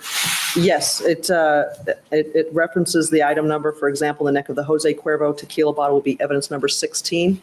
In addition, I put the original receipt number in which it was submitted under, as well as the split receipt that I gave to the fingerprints themselves. Okay. So those 12 cards inside that envelope, may those be collectively marked as People's 117? So marked. All right. Thank you. At the beginning of counsel's cross-examination, she asked you some questions about the gun, and we don't really need to probably put that up again, but you recall those questions about, I think they were, the fact that you did not find any latent prints on that gun is not evidence that it was wiped off. Do you remember those questions? Yes, And you agreed with her on that. yes, But it doesn't mean that it wasn't wiped off either, does it? that's correct. And in fact, if a weapon was smeared with some kind of, I don't know, cloth or clothing or wiped off in some fashion, would that enhance your ability to get a latent print off of the weapon or make it even more difficult? It would make it more difficult. Did the study that you referred to earlier during your direct examination make any reference to that? The study specifically stated that the way in which the gun is handled may affect the ability to recover fingerprints, whether it's put into the waistband or it's tossed into a dirty area, or in some instances, it's specific that when the person collecting the evidence, he or she use latex gloves simply because they're too dependent prints. So it's better that they learn how to handle the gun in areas that are not likely to have fingerprints rather than utilize something to hold it with. Well, the report or the study that you referred to at page 2 says that offenders often have been known to have a chance of developing identifiable latent prints, right? Yes, sir. And you believe that to be true? Yes, sir. Thank you. Thank you. Recross. Can't see a light print, can you? I say that you can't see it. But say in some instances, they're relatively visible and they need some form of enhancement to make them better quality. In instances, they are invisible, Okay. yes. And you don't even know whether there was ever a latent print on this gun, do you? No. Okay. And Mr. Dixon just asked you a question and you answered it by recommend that officers not use latex gloves, correct? That particular article, that's what was recommended, latex gloves, because they become too dependent on their, or to not leave fingerprints or to destroy the fingerprints. And the latex can remove the latent print Correct. because they're very fragile, correct? That's, people, I'm sorry. Go ahead. A lot of people erroneously believe that simply by using latex gloves, they're not going to destroy the fingerprints. Obviously not leave fingerprints behind, but also that they're not going to destroy prints. But simply the friction of using the latex glove can destroy the fingerprints that may have been on the surface. Did anyone report to you here whether or not the officers who picked up this gun, or the officer, Sustain. would it matter to you to know whether or not, when doing your scientific analysis, whether or not an officer had handled the gun with latex gloves? It wouldn't make a difference to me as long as it was handled properly in the collection. I personally use latex gloves all the time simply because I look my evidence not to destroy what I'm working with. But you can't be sure that other people are handling it, know how to handle it, I have correct? no idea how they handle it. Okay, thank you very much. Thank you. Redirect. No, thank you, Your Honor. All right. Subject to recall, you may step down. Thank you Thank for being here. Do you have another witness? Yes, Dale.com.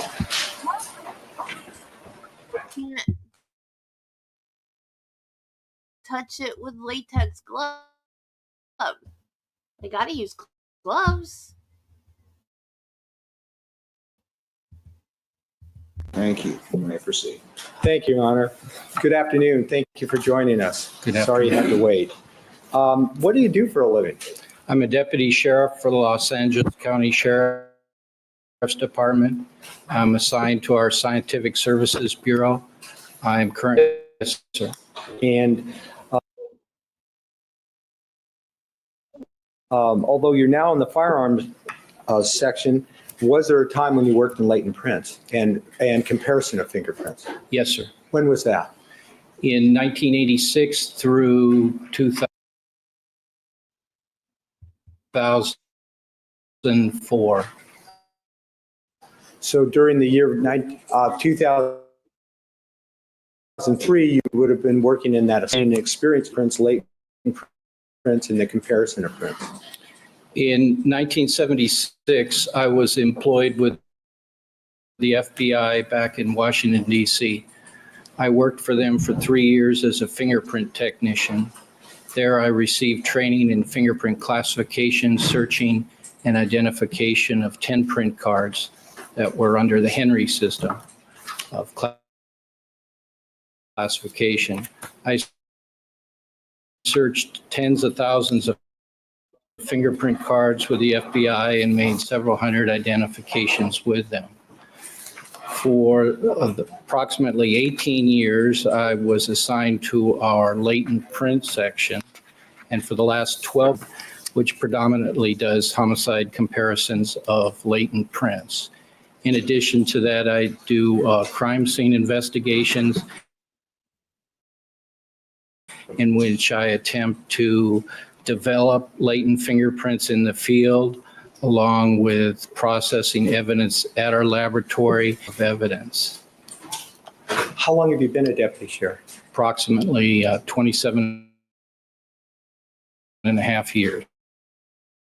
Okay, thank you.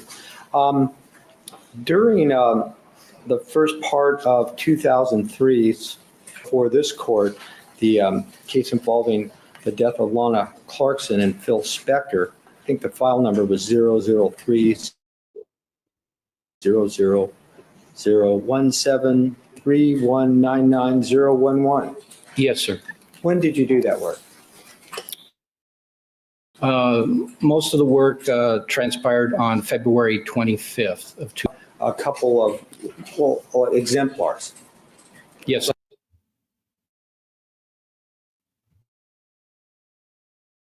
I did. Lana Clarkson and Phil Spector. Yes, sir. What is an exemplar? It's a basic from an individual that we have either obtained through taking it ourselves, through another law enforcement agency, or through a digital image that is facsimile to us. Well, the whole point of, maybe not the whole point, but a big part of what you do is taking a latent fingerprint and unknown fingerprint and comparing it to a known fingerprint and just trying to decide if they're one and the same, made by the same person, correct? Correct. And to do that, you need some known fingerprints, right? Correct. Okay, and so these exemplars are that, is that right? Yes. And do the exemplars include prints from all the digits on the hand? Yes, And do you have those with you for Lana Clarkson and Phil Spector? I do. Your Honor, with respect to the one for Lana Clarkson, could you pick that up? And Yes. Yeah, I'd ask to mark that as People's 118 for identification. And what identification does it have on that? It bears our sheriff file number at the top, the 003. The one I gave you. Yes, sir. What else? It has the name of Lana Clarkson. It has a description of the individual, and it has 10 rolled and flats on the bottom. May that be marked as 118? Yes. And do you have Phil Spector? Yes, sir. You could job. 7 or 2 page thing. It's 2 pages. Okay, may both those pages be collectively marked as 119? So marked. And could you describe that for us, please? It's a facsimile copy of a fingerprint card exemplar card. You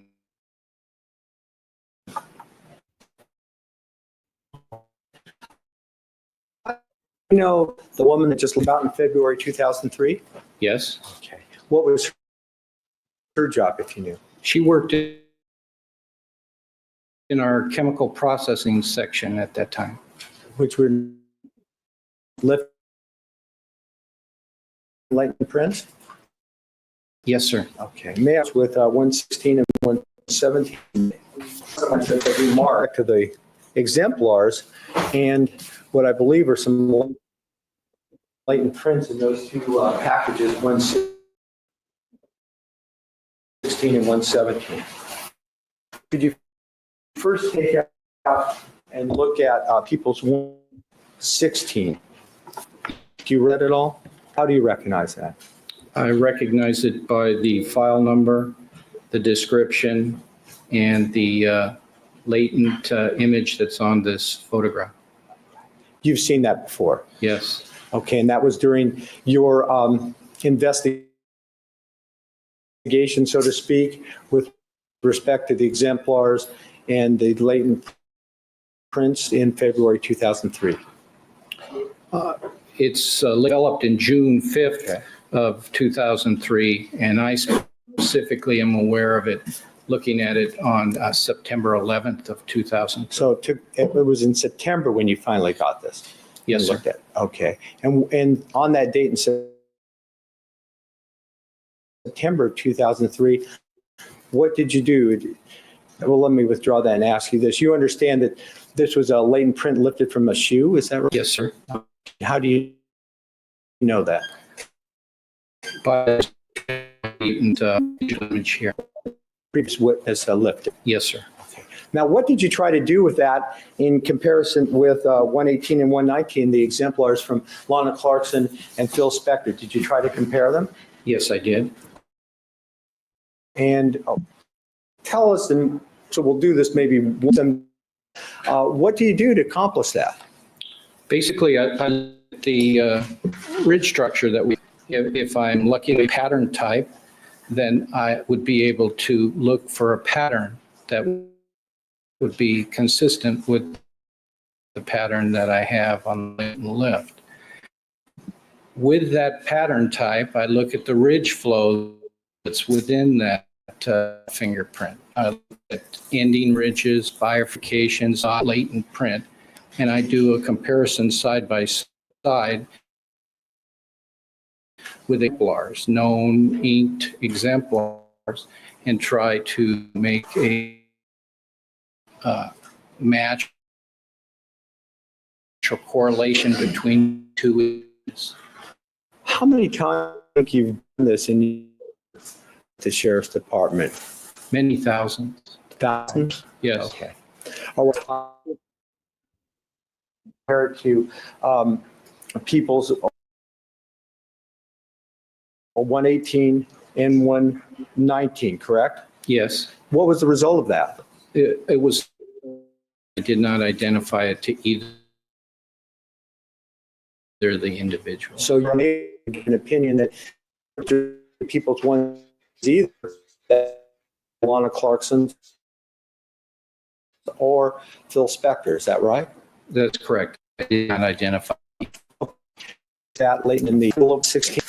So if you could go through those and look at them and tell us if you recognize them or not to yourself. And then we're going to try to start with those cards do with item 17, which was the Canada Dry bottle.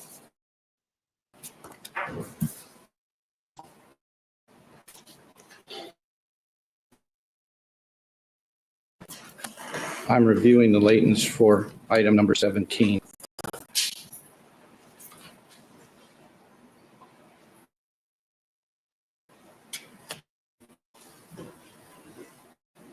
And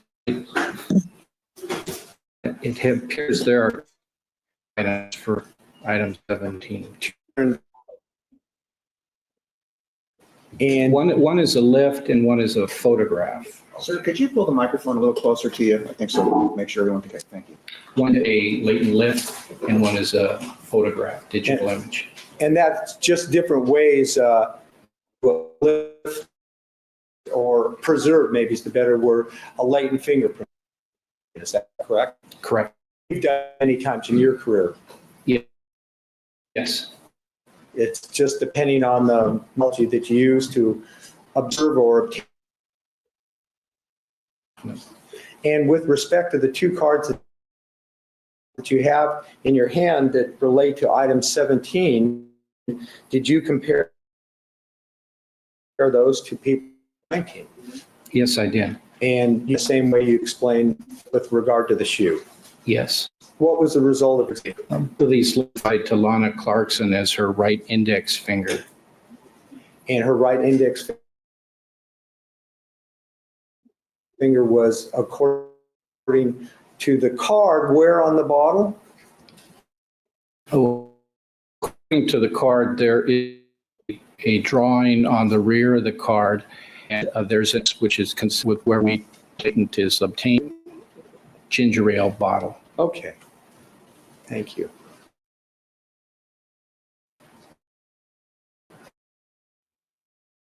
That was where one print was. Where was the other? The other states on here, on the side of the ginger ale bottle, neck area, it's latent number 8. Okay. And the other one that was on the neck was latent, was the Number picture. 4 was the Okay. latent lift. That way we have our record somewhat clear. Thank you. Okay, now if you could review those cards that were inside the 12 cards inside 117 and trying to look for any card, item 16, tequila bottle.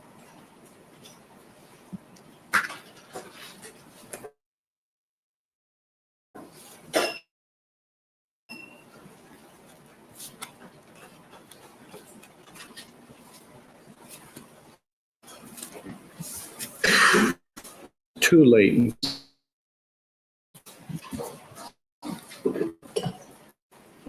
Cards. One is the latent, And did they have numbers attached to them? yes, they do. And they are respectively? The latent lift is 3 of the 12, and the digital photo is 11. And again, did you compare those two prints, the photograph and the latent, to People's 1, Lana Clarkson's exemplar, and People's 119, Phil Spector's exemplar? Yes. Yes, I did. And what was the result of that examination? I identified the latent lift number 3 to Lana Clarkson's right ring finger. And Individual. so out of the two prints that were apparently taken off of, or were taken off of the tequila bottle, only one you were able, and that was Lana Clarkson. Correct. Okay. Now, could we go through, again, People's 117, the cards, and look for any cards relating to item 15, a glass, maybe snifter glass.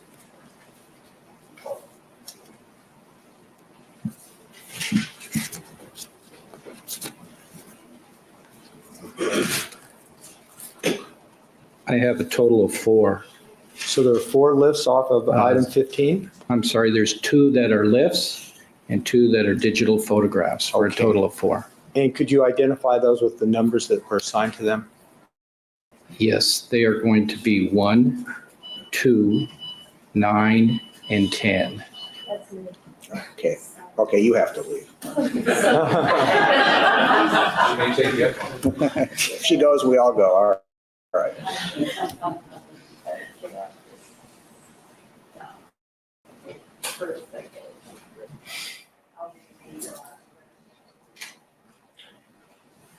I can just start over again, I think.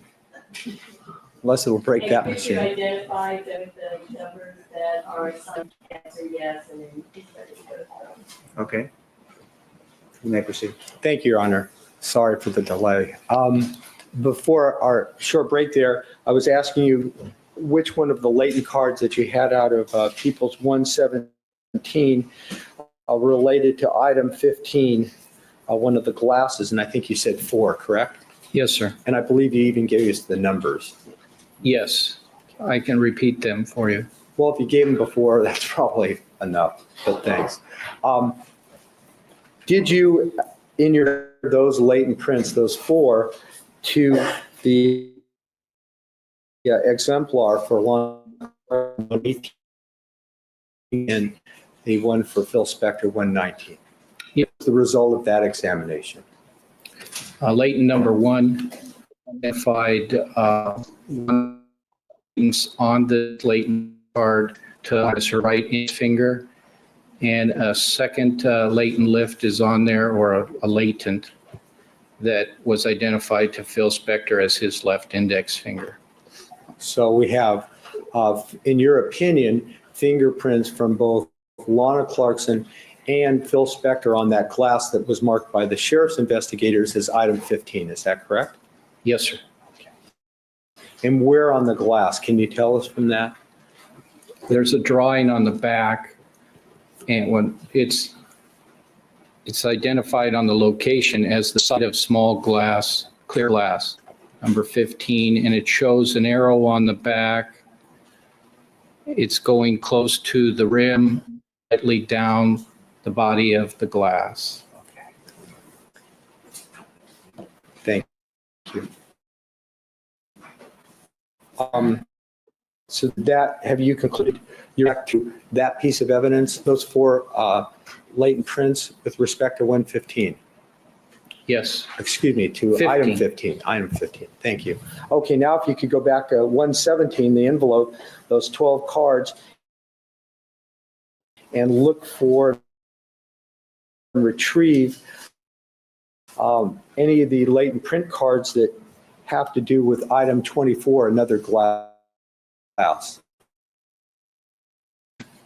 Yes, sir. Lifts that are off of item 24 And their assigned numbers, is that correct? is 5, 6, and 7. And in your examination, did you compare those latent lifts to 118 and 119, the exemplars for Lana Clarkson and Phil Spector, respectively? What conclusion did you come to as a result of that examination? I identified latent number 5 as belonging to Phil Spector, the left middle finger of Phil Spector. And where was that on the glass, item 24? The description says length of small clear glass, EV 24. It shows a drawing, and the glass, it has an X near the rim of the glass. Then going to the next card in that batch for item. Card is number 6, and I did not identify that latent to either of the individuals. So that didn't meet, in your opinion, the criteria to be able to identify that fingerprint. Is that right? And last card. Description is from the bottom rounded portion of small clear glass, EV 24. I identified that to Lana Clarkson's right middle finger. And where on the glass, item 24, was that found? There's a drawing. It's lower towards the base of the glass near the stem area. Thank you very much. Could you replace those cards into the envelope marked 117, please? Thank you.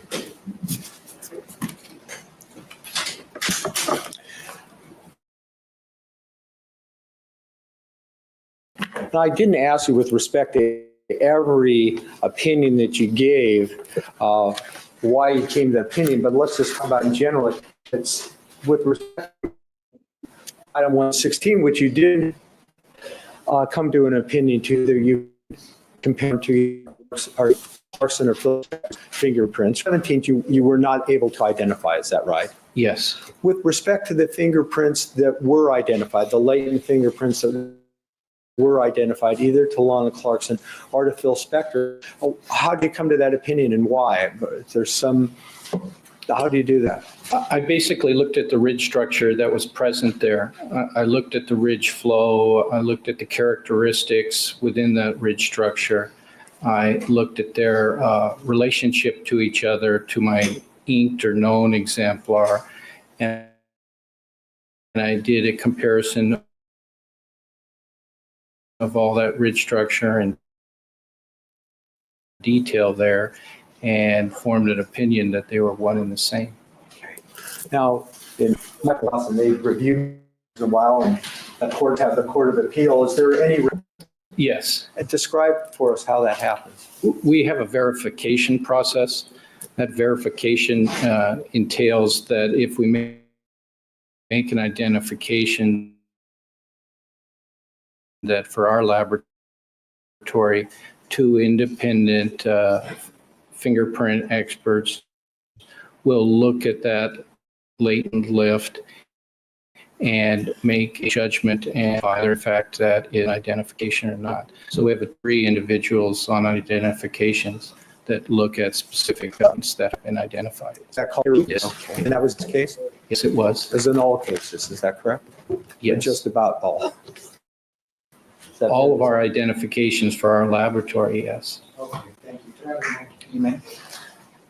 Thank you. Nothing further. Thank you. Cross-examination.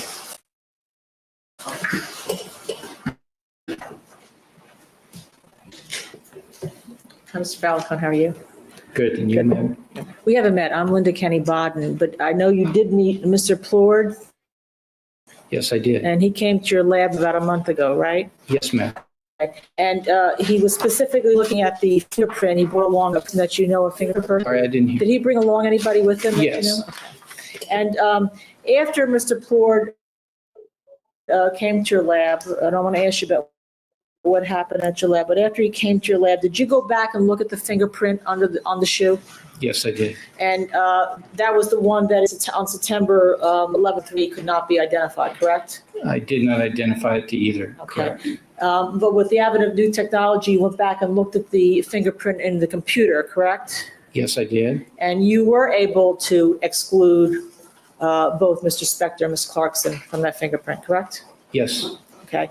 Now, did you tell anyone, did you have a discussion with anyone from the DA's office that you had excluded the fingerprint on the bottom of the shoe as belonging to Ms. Clarkson and Mr. Spector? Yes. Okay.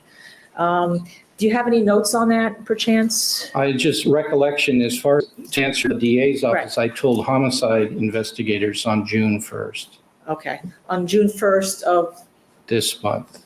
of this past month, okay. That indeed, and that was after the Plord and the person he brought with him came into your office to look at that shoe fingerprint, correct? Yes, Until that time, it had been not able to be excluded or identified as being excluded from Ms. Clarkson and Mr. Spector, correct? that's correct. Now, and with regard to the shoe fingerprint, now, did you subsequently run that fingerprint, that latent print through Cal ID or APHIS, as we learned it was called from Lee? It was sent through. Okay, and when was that done? I would have to look at the notes on the paperwork. I think it was in Ballpark, July of 2003. in July of 2003. Okay. And nothing came up from there, correct? That's correct. Did you compare it against the other Mr. Thank you. Now with print that was a latent lift. Lift means you put it back on a card, somebody put it on a card for you to look at. Yes, they put it on a contrasting background card. You were able to look at a lift obtained the coffee table in the living room of Spector's house, correct?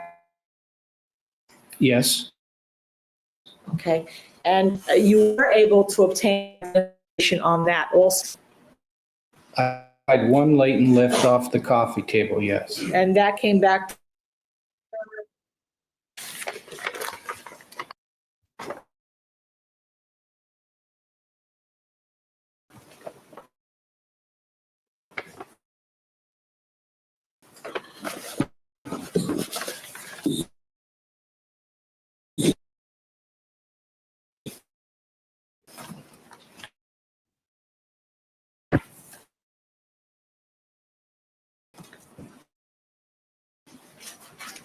Yes, ma'am, it is the right index finger. Okay, were you ever asked to compare area of Mr. Spector's house?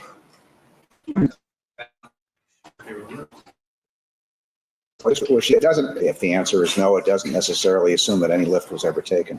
No, message from those. Okay, so you know whether, you don't have any lifts, correct? Oh, this package, Gone concern with regard to,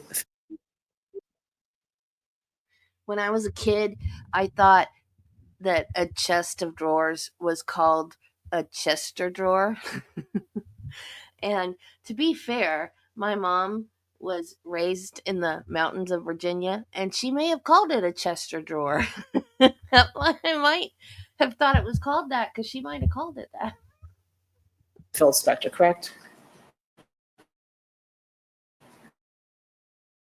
as far as I'm concerned, there are 3 packages. This case contains 3. Okay.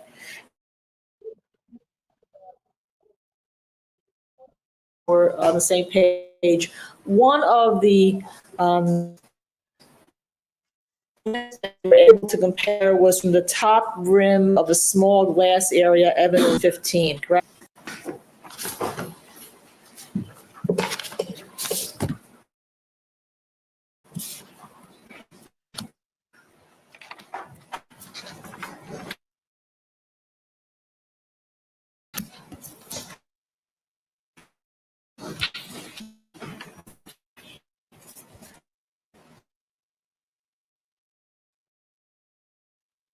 Item 15. Okay. And And 4 latents off item 15, and one came from the top rim area, correct? yes, ma'am. And that came back to be identified as the right index finger of Lana Clarkson? Yes. And when you say the top left area, where is it drawn on the picture? It's drawn near, there's an X near the top of the, So if I'm drinking glass, it's on the top rim somewhere? yes, And then on the tequila bottle, you had 2 prints that you were able to find, right? yes, ma'am. And But- one was on the neck of the tequila bottle, and that came back to Lana Clarkson, correct? Give me one moment here. Yes, I'm sorry.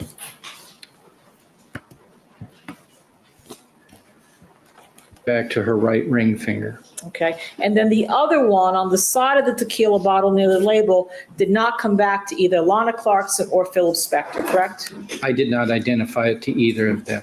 All right. So you don't know whose fingerprint it is? No.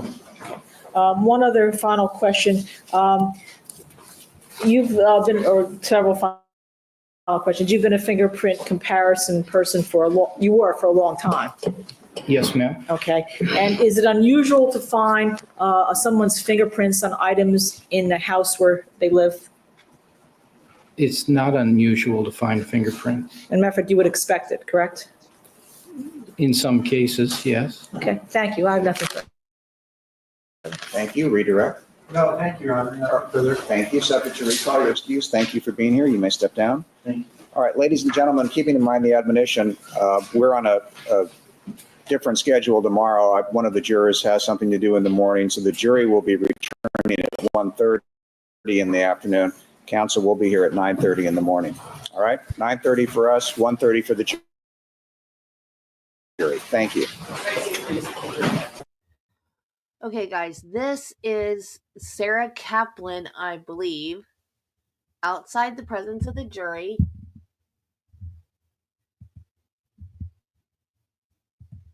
And she doesn't want to testify. I don't know why. This is outside of the presence of the jury. Again, let's see what's going to happen with this one. Wait.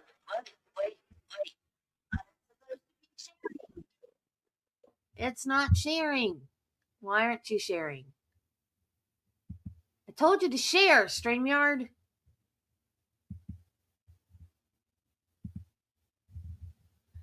So we're probably going to hear more about the fingernail/tooth.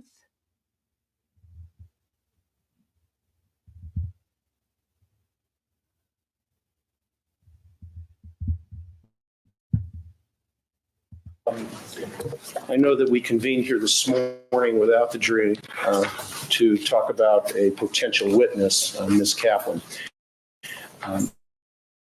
Before we do that, and based on the material that was turned over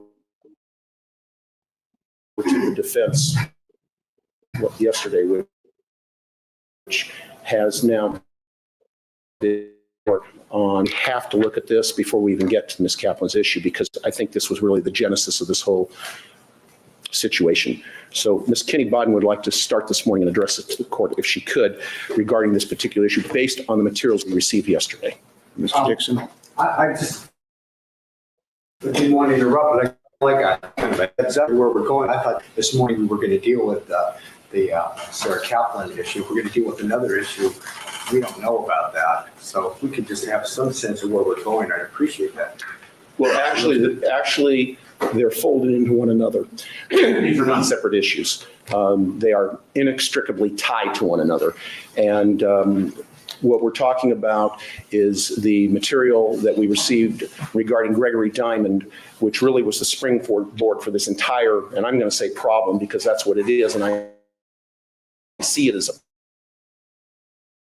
problem.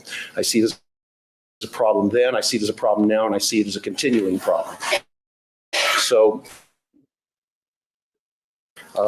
we're not going anywhere new or different than where we've been before, except for the fact that now the door, and based on what we've gleaned from that information, it seems to me logically, preliminarily, this court has to make some rulings and decisions based on the material that we have now processed, and we have positions that we need to put before the court, because again, it gets back to the same thing that we were talking about, the privilege issues, the responsibilities of Ms. Kaplan as Mr. Spector's former lawyer, the issues that Mr. Spector here today, yesterday, and tomorrow always asserts his privilege. He never waives his privilege. So it's all wrapped up into the same thing. And I don't think there's anything new that's going to come to light in terms of issues for this court to consider here this morning. But we feel compelled that it's very important that the court hear from the defense.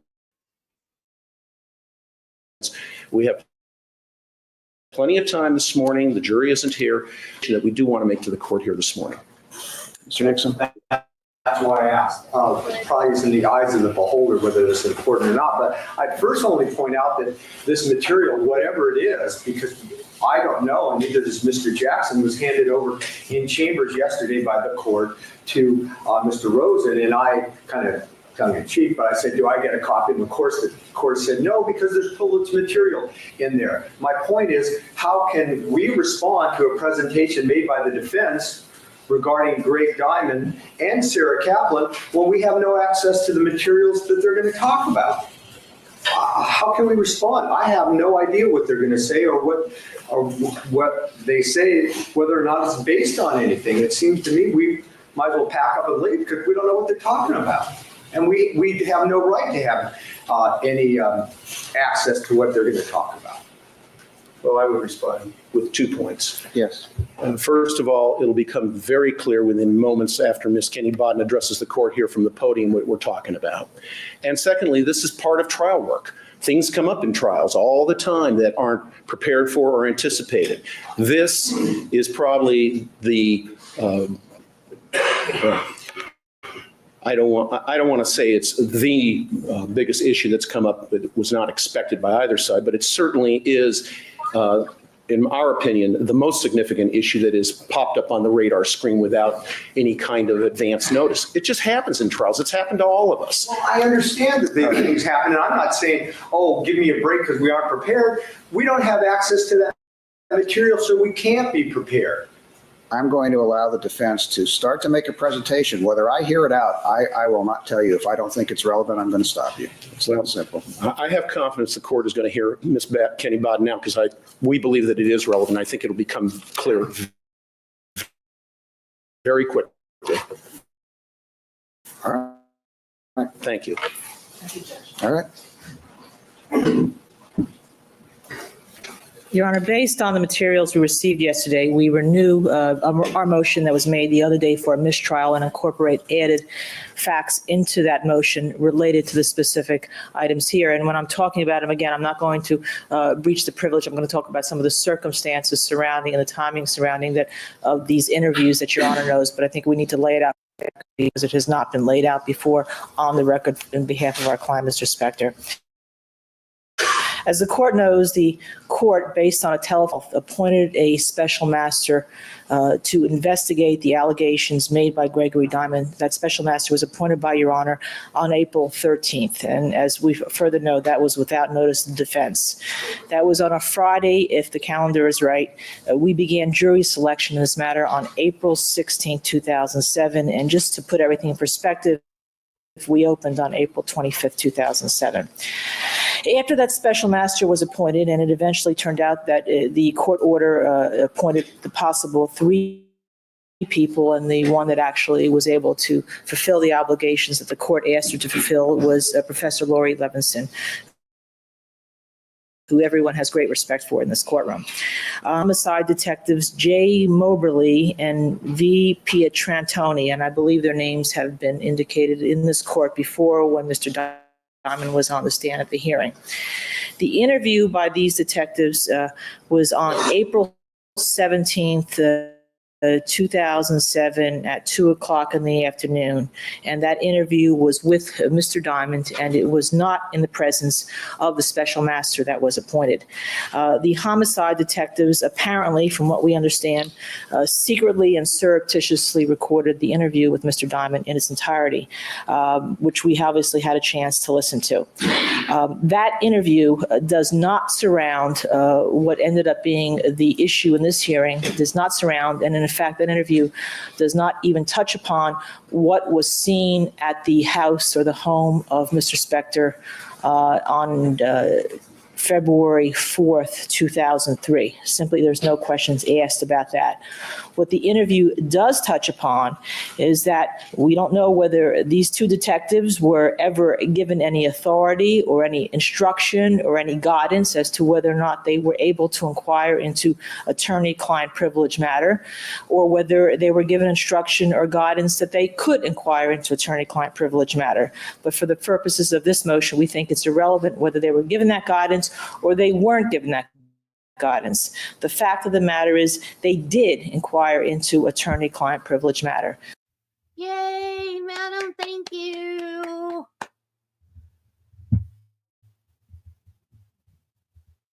They inquired into conversations that occurred in the law office of Robert Shapiro in the presence of the attorneys, while Mr. Spector was there, in the presence of experts and other people. That was clearly privileged material. And I'm not going to get into the substance of what they inquired about because I'm not going to invade that. However, there is a very disconcerting point in the tape where at some point Mr. Diamond does seek to say, hey, I've talked to an attorney and they've told me this may be attorney-client privilege material. And the detectives in that interview tell Mr. Diamond that they're working for Lori Levinson and indirectly working for the judge in this matter, and that Mr. Diamond can reveal what is said to them and the court will sort it out later.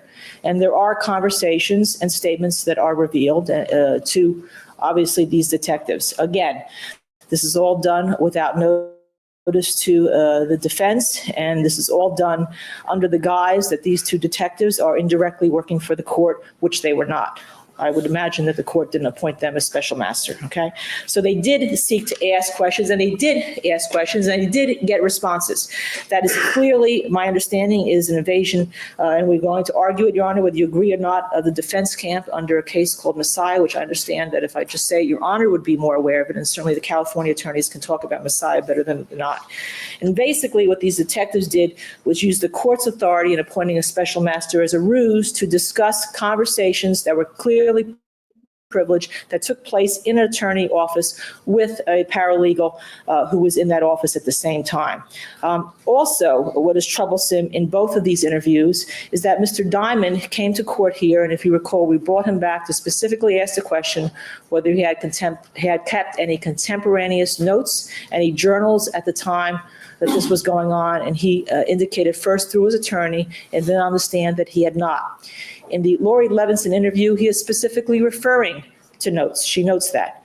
In the interview with the homicide detectives, he says that he has contemporaneous journals and notes that it is utilizing and that he has kept. The same standard should apply for whether they are state witnesses or the defense witnesses. Here, there is an allegation that he has kept notes, that he said he has kept notes. Under oath, he has said something different. So either it is our contention that either Mr. Diamond has obviously lied to the police then or has lied to the court now. In any case, we don't see any type of investigation being done by Mr. Diamond that is attempted to be done against our witnesses here. It, again, is a double standard as we see it. But in any event, they clearly invaded this defense camp. They clearly asked for attorney-client privilege material. They clearly got attorney-client privilege material we would later dispute. It also puts us in a different position because we dispute whatever, obviously, Mr. Diamond may have said, but it complicates the issue based on strategy as to who we put on the stand, what people we put on the stand, including Mr. Spector, as to what Mr. Diamond told these people and whether that would ever be admissible if Mr. Spector took the stand. Because we're fighting basically on two fronts in a situation that simply should have never happened, but it did happen, and this is where we are now. So we will renew that motion. We ask Your Honor, if Your Honor is not inclined to grant that, is to grant a hearing bringing these detectives in as witnesses to see what guidance they were given with regard to these interviews. And then depending on what happens later on, we may want to renew our motion again. Thank you, Your Honor, for your patience. Thank you. Well, again, Your Honor, I don't know what was in this interview, but as the court well knows, and I've gone through this a number of times, the procedure that we followed in this matter, Ms. Kinney Bodden is wrong. We didn't just make a phone call. We came down and filed papers with the court outlining what we're going to do, asking for the appointment of Professor Levinson and indicating that Los Angeles Police Department robbery homicide detectives were going to be asked to interview Mr. Diamond and report to Lori Levinson. I didn't make that request. Other people in my office did. They were given no instructions at all. Those, from what I understand, came from Lori Levinson. But the bottom line is when counsel talks about that their strategy is up in the air and they don't know what to do, they're fighting two different fronts. I don't know what the other front is because we don't know anything, nothing about what was said between Greg Diamond and the Los Angeles Police Department detectives other than what the courts told us through Professor Levinson. We've had no contact with those two detectives. We just don't know anything about it. We have no attorney-client privilege matters at all, and we've gone to pains to make sure that we don't. All of our information has come through the court, and we've received the same information that the defense has about Greg Diamond from the court and then from his testimony on the stand. I just don't think there's any basis for this at all. Thank you. Anything further? Just, may I respond? Yes. Just 2 points very quickly. First of all, Ms. Kinney Bodden has suggested to this court here this morning that we are asking again for a mistrial, or if the court denies that, in the alternative, a hearing. And I would throw out to the court for consideration a possible third choice, which kind of piggybacks onto the second choice, which is this. If the court is inclined to have a hearing on this, and I think the court should have a hearing on this, especially in light of what's now been brought to our attention, then the third choice that the court may have is the court may find that if in fact Mr. Plord, myself, Mr. Cutler, we're all correct about this, then there's another sanction, and that is not to allow this testimony to be presented before the jury. It started out being an out of the presence type of situation, and now it's morphed into, it's graduated into, it's mushroomed into evidence which now is about to be considered by the jury. So the court has that option. And the second point I want to make is I don't believe for a second that Mr. Dixon is in any way saying, when he says we don't know anything, that that's not true and the court shouldn't take it as true. I believe it is true. What we're complaining about is the timing on this. We should have been made aware of this.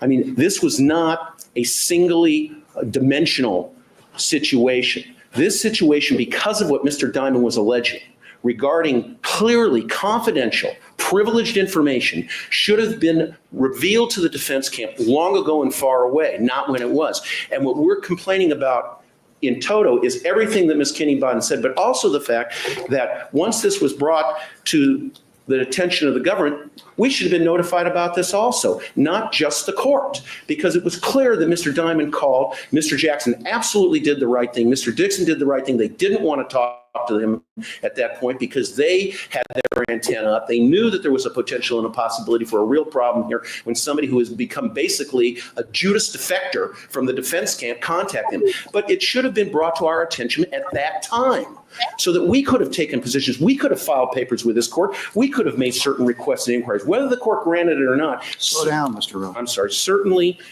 thank you. Certainly would have been the court's exclusive decision. But we weren't made aware. And I think that's a very important point. And now this is all coming out at this point when we're about to have the jury who's going to decide Mr. Spector's fate on guilt or innocence hear this evidence. And it all starts with Mr. Diamond, Your Honor. Thank you. And I apologize for going so fast. That's all right. Apologize to the reporter, not to me. I always apologize to Diane. All right. The motion for a mistrial is denied. There's no basis for a motion for a mistrial, and I think now is a good time to go back because you have attempted to link Ms. Kaplan's situation with what happened with Mr. Diamond, and although that's what started it, they are not linked together. They're independent of each other. This started when, as has been stated in court, Mr. Diamond, unsolicited, contacted the prosecution and said that he had information concerning the Spector case. And I may be paraphrasing, and obviously I am paraphrasing. As everybody agrees, as you just agreed, the prosecution, when they realized who he was, and I assume that he said what his background was, realized the dangers of talking to him directly. They couldn't do it because of just the risk of attorney-client privilege of invading that. And therefore, they did what is the appropriate thing, as everyone has agreed, is that they wanted a special master to oversee this. And as you get it, the only way you get a special master is you come to the court. The court has a list. At the time, originally it was presented, I think there were 3 names on the list. I didn't choose a name. Eventually, Professor Levinson's name was the one that was on the order, and that was signed. Professor Levinson did whatever investigation she did. She called, as you've been notified, and you are well aware of. She was very concerned that apparently a part of what Mr. Diamond was going to do was clearly going to breach the attorney-client privilege, or might breach the attorney-client privilege. She sought guidance from me, and I said, stay away from it. We don't even want to know what it is because we don't want to go there. We don't have a right to know. Certainly the prosecution doesn't have a right to know, and I'm uninterested and have no reason to be concerned about anything that is properly within the attorney-client privilege. And in that conversation, she indicated that she thought there was a problem, and the problem would be is that part of it would not be privilege, and that was the destruction or the potential destruction of evidence. And as we all recall, based on Mr. Diamond's claim and his testimony in court, according to him, he saw Dr. Bodden remove a piece of evidence. That's all we had. At that time, Dr. Lee was not even on the radar. This all related to Dr. Bodden. Based upon that, and let me point out, parenthetically, which is very interesting, of course, Professor Levinson holds the chair in ethical advocacy at Loyola. So certainly if she was concerned that the destruction of evidence violated a privilege, she wouldn't have gone there. And that's going to get to something I'll deal with later. But you would certainly assume that if she was concerned that that was a privileged area, since I had specifically instructed her to stay away from privileged areas, that she would not have gone there. In any event, the area that clearly was not privileged had to do with the destruction of evidence. I've already made comments about that, and I'll withhold further comments until I have a chance to hear from Ms. Kaplan and any of her counsel and anyone else who wishes to address that, who has not yet addressed that issue. Professor Levinson reported back to me, and there was an indication, which is the one that concerned Dr. Bodden, that there was a problem, that evidence may have been withheld from the prosecution or destroyed or manipulated in some way. That's what led to the impetus of the hearing. That was the purpose for the hearing, to see indeed whether something like that happened. And that's the way it moved forward. In that hearing, because Ms. Kaplan was a witness to that, and I think everybody was surprised, and I'll comment on that at a later time, because the defense was the party that called Ms. Kaplan. She testified concerning Dr. Lee, which came as a great surprise. Now, we had heard from Mr. White, and I don't think at that time anyone thought Ms. Kaplan's testimony would be as it was. So although the events are linked in the sense that Mr. Diamond's testimony gave birth, if you will, to the hearing, it is not directly linked. It is a separate incident as far as what Ms. Kaplan testified to. And as far as the so-called spy in the defense camp, prosecution has no idea what Mr. Diamond may have said, other than the non-privileged areas he has testified to in court. We have not allowed him to testify to any privileged area, nor will he ever be allowed to do so. They have no information concerning anything that may be privileged. That's my ruling. That's the denial of the motion for mistrial. Now, you have requested the hearing. It depends. I don't know whether Mr. Diamond is expected to be a witness. My area of concern as to Mr. Diamond is this thing about the journals. And certainly if you recall his testimony concerning Dr. Bodden, I found against, if you will, not that it's for or against him, but I've already made a finding based upon his credibility issues. I found that Dr. Bodden did not remove anything. So the only place his journals would be of interest that I could see, though we may have to pursue it further at a different time, is whether he's to be a witness, and that affects his credibility. How awkward would it be if he had found that he had done something wrong with his wife right there in the room? That would be really awkward if he had to say, oh, I did find that Dr. Bodden did something wrong and he's going to have to testify. And if he's not to be a witness, I'm not sure it will be relevant, but it's separate and apart from Ms. Kaplan's hearing. Your Honor, at this point, we can inform the court, we have no plans to call Mr. Dunn. Okay. And also, Mr. Dixon did inform me that I was going to tell you that. All right. Well, I'll continue to explore whether there's any other possible reason for some further explanation of Mr. Diamond's testimony is not consistent, whether it's relevant or not. So you've had your opportunity to be heard. Now I want to proceed with Ms. Kaplan's matter. Okay. So Ms. Kaplan, you want to come up with your counsel and we'll address this issue?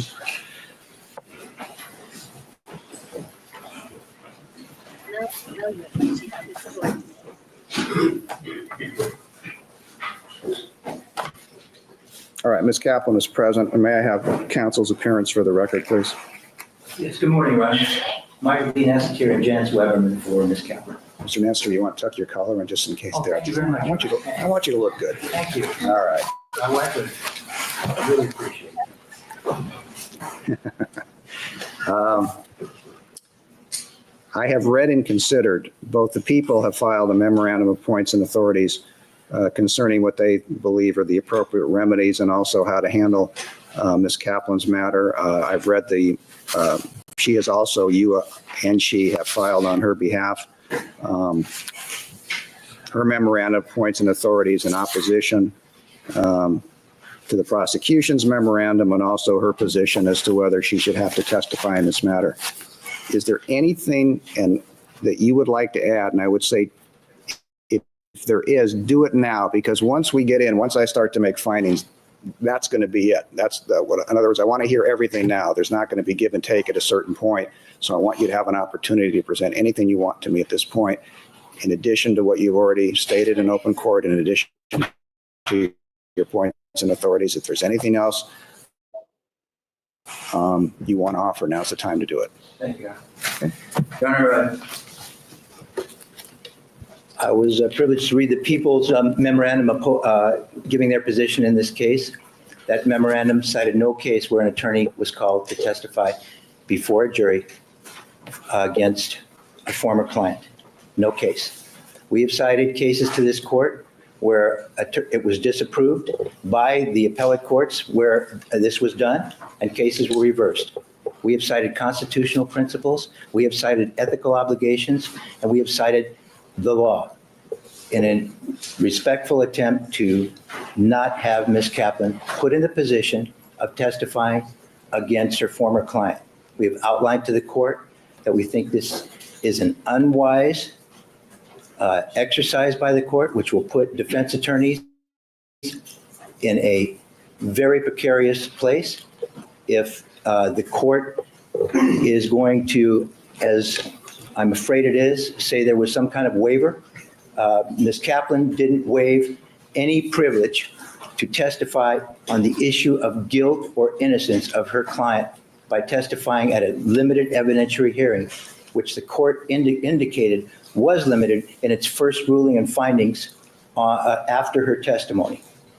The court then changed its position, and after the prosecution said, took another position, and we can see that that position is not supported by authority of any kind. What they did cite to the court, and which is most troubling, are cases where gang members refused to testify. If you're talking about the Lopez case, I'm going to make it real easy on you, and that's to whether she should be made to claim the waiver in front of the jury, which isn't going to happen. Lopez, in my mind, is completely an opposite. It doesn't apply to this situation. There's a very specific and limited holding to Lopez, which a case I have relied on in the past, and that has to do is whether or not when someone claims a privilege, they should be made to do so in front of the jury.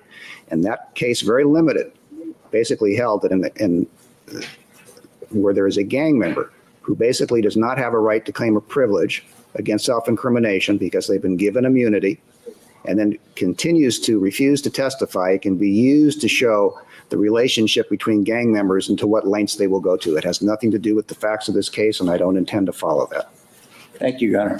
But there's the other point that these are the types of authorities that the prosecution is citing. They haven't provided this court with a case that justifies this course of action. And they're the ones, the proponents of this evidence.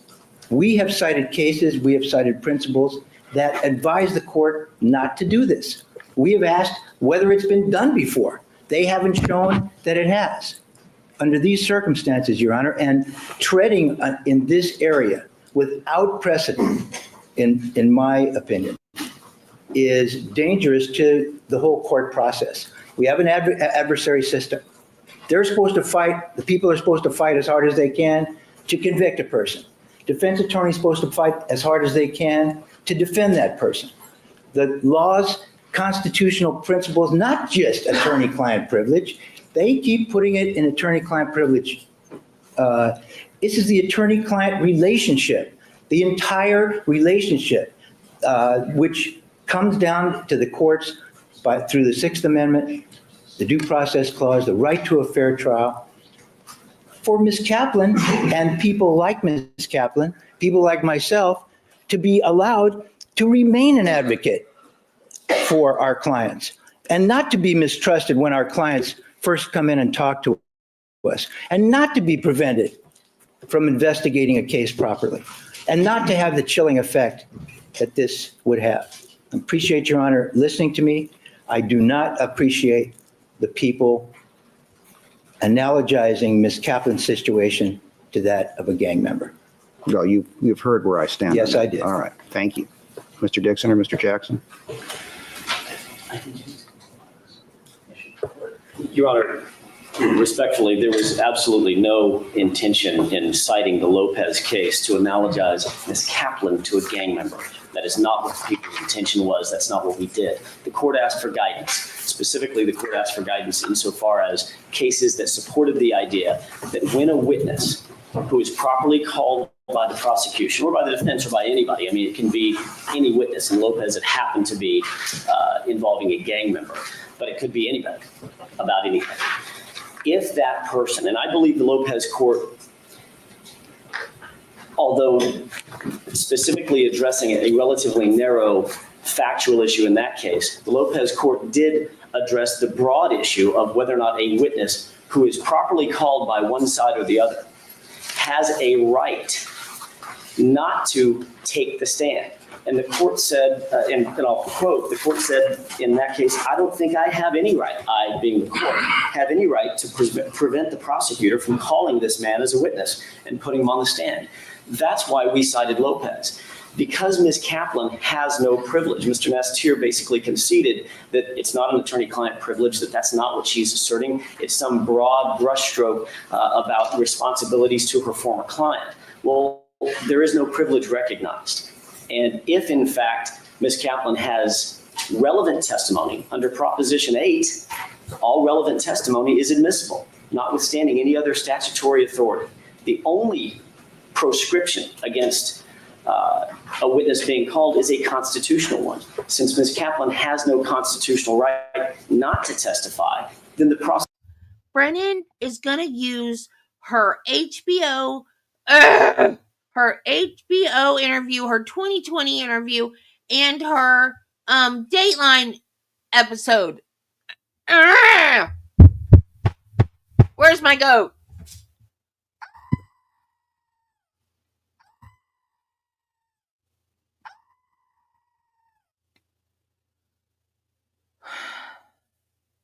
Deep breaths, Debbie.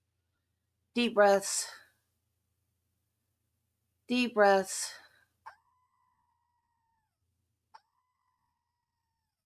I hate that man.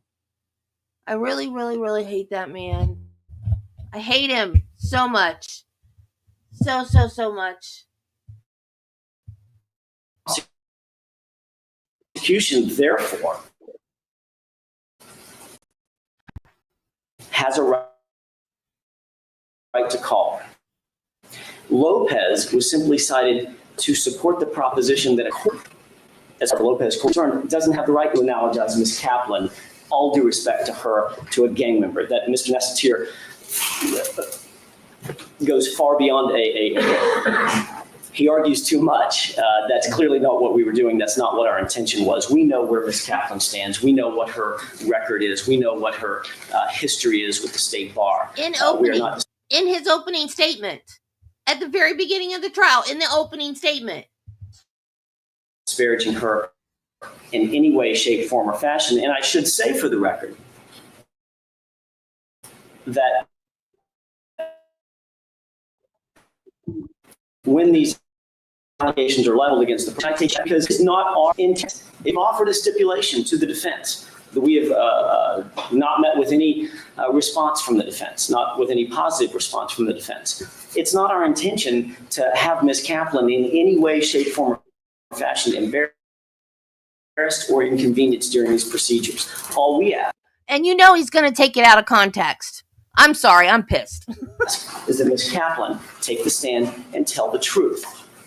Mr. Nastir says that we fight as hard as we can to convict people, and the defense fights as hard as they can to defend people. I take issue with that. We fight as hard as we can to seek the truth. And the truth of the matter is, Ms. Kaplan has you tell him, AJ. Information that evidence was specifically withheld from and concealed from the prosecution in this case. It's simply not fair. All we ask of Ms. Kaplan is take the stand, swear the oath, and tell the truth about what she saw, what her observations were. That's why we addressed Lopez, Your Honor.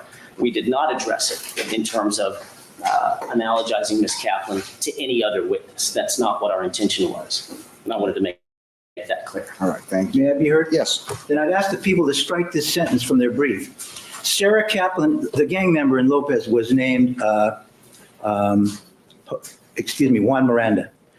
Sarah Kaplan is in the same position regarding the court, the jury, and defendant Phil Spector as Juan Miranda was in regards to the Lopez court, the Lopez jury.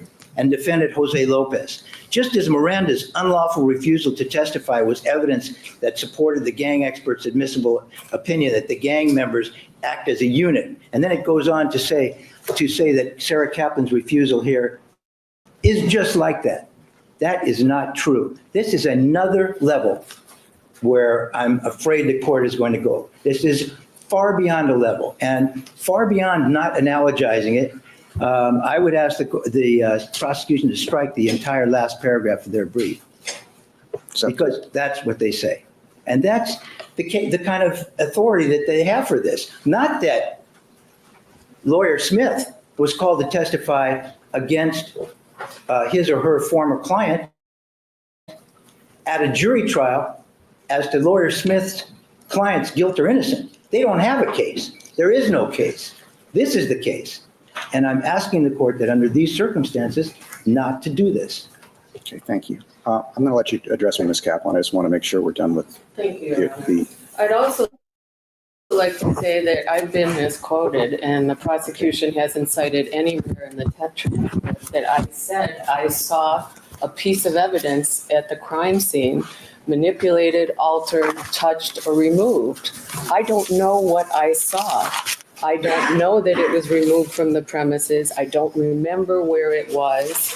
And that is simply not enough to meet the threshold of Meredith, which then even required a balancing test. What you're asking me to do here is so prejudicial to the constitutional rights of Mr. Spector, to fundamental fairness, and to the effective assistance of counsel that are guaranteed to him under the state and federal constitutions.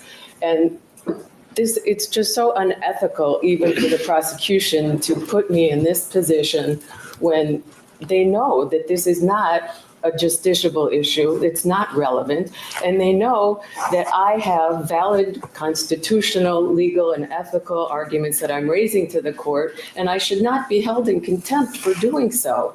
Lawyers are permitted to do this. We're supposed to do this. We're supposed to advocate for our clients rather than suggesting that I've committed a misdemeanor that they would prosecute, or that I should be held in jail so they can find me legally available and unavailable so that they can read my testimony. That's despicable. I'm an officer of the court just as they are. And then misquoting my testimony, I mean, that's contempt as well, and misleading the court. And I'm insulted, and I feel that I am obligated to raise these issues to Your Honor, and I respectfully request that you please not hold me in contempt, because I very strongly believe in my duties as an officer of the court, a member of the State Bar of California, and a former defense attorney for this man. Thank you. You're welcome. I just want to say, Your Honor, it's a lot different than Juan Miranda or any other witness. Also, the chilling effect of the attorney-client relationship, the effect on the assistance of counsel, and to advocate all defenses. And we're certainly not waiving any privilege that observations are not part of the attorney-client privilege, just for the record. Okay. Thank you. Anybody want to add anything? Your Honor, I probably need a little guidance here. I have the sense that you want us to talk about everything that we possibly can talk about, so then the court can make your ruling. Well, not everything you can possibly talk about. Well, if it's relevant to this issue, yes. So the court wants to hear us on the 977, whether or not the defendants had an opportunity to examine Ms. Kaplan for the purpose of her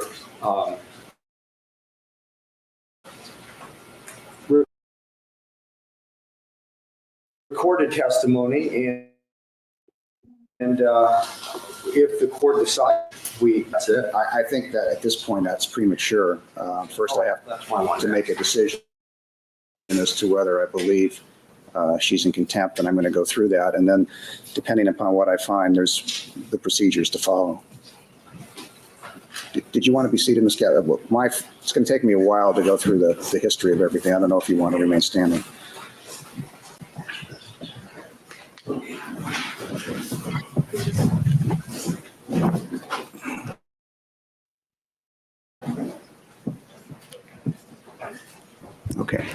I just intervene? Yes, Mr. Rosen. I just want to briefly say we join Mr. Nassatir's and Ms. Captain's comments. And also, just for the record, I know we've said this before, but I feel it's imperative to say it because for this meeting I know someday.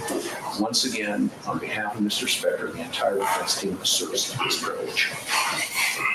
All right. I think it goes without saying that nobody wants to be here today to go through this procedure.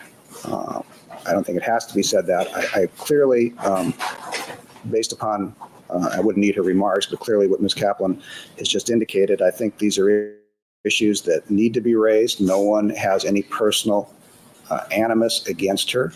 Nobody likes to see her in this position. And although I admire her for taking the stance that she's taking, I don't agree with it. And I'm going to go through the reasons why I cannot agree with it.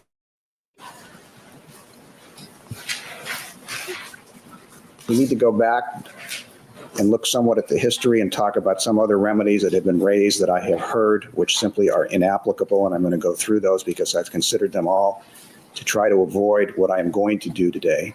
And if there was any way that I thought ethically within my oath that I could do so, I would do so. I've made it very clear how I feel about having to do this is what I see as my legal obligation. But unfortunately, I think as any judge who has spent any time on the bench knows, you too often or often have to do things you don't personally like or personally agree with if you think that's what the law says you must do. And I will go through that.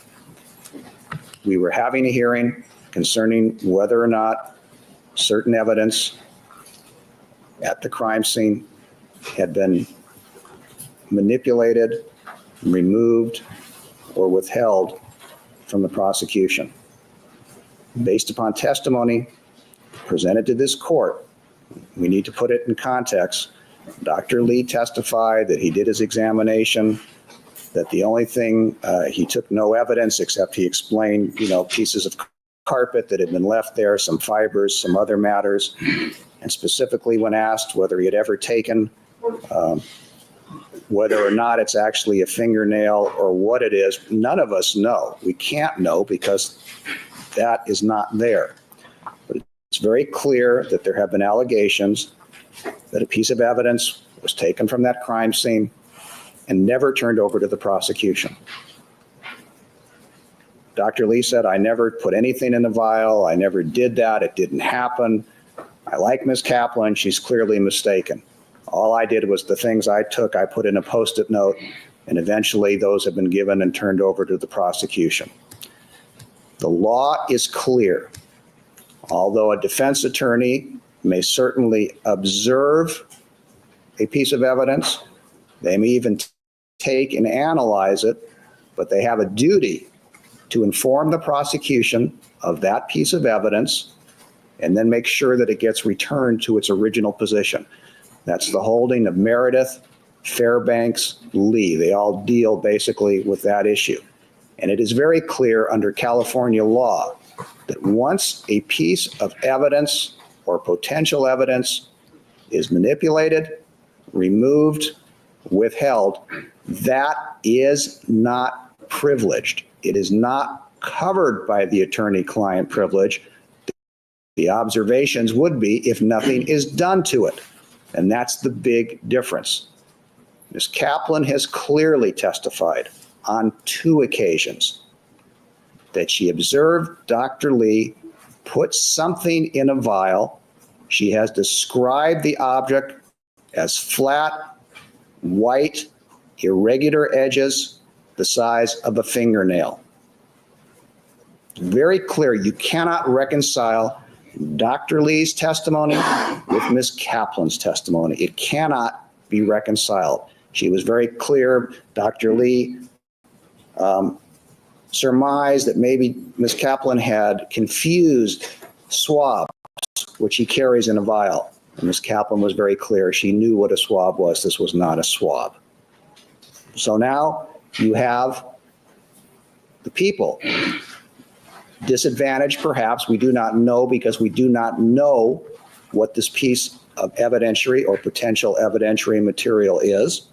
They have now been prevented, if it indeed is, and Dr. Harold, I think, in the hearing where she testifies, it could have been of great value. Perhaps it wasn't. At this point, we're never going to know. But the people certainly have been prevented from putting on their entire case or investigating their entire case. And the jury has a right to know that.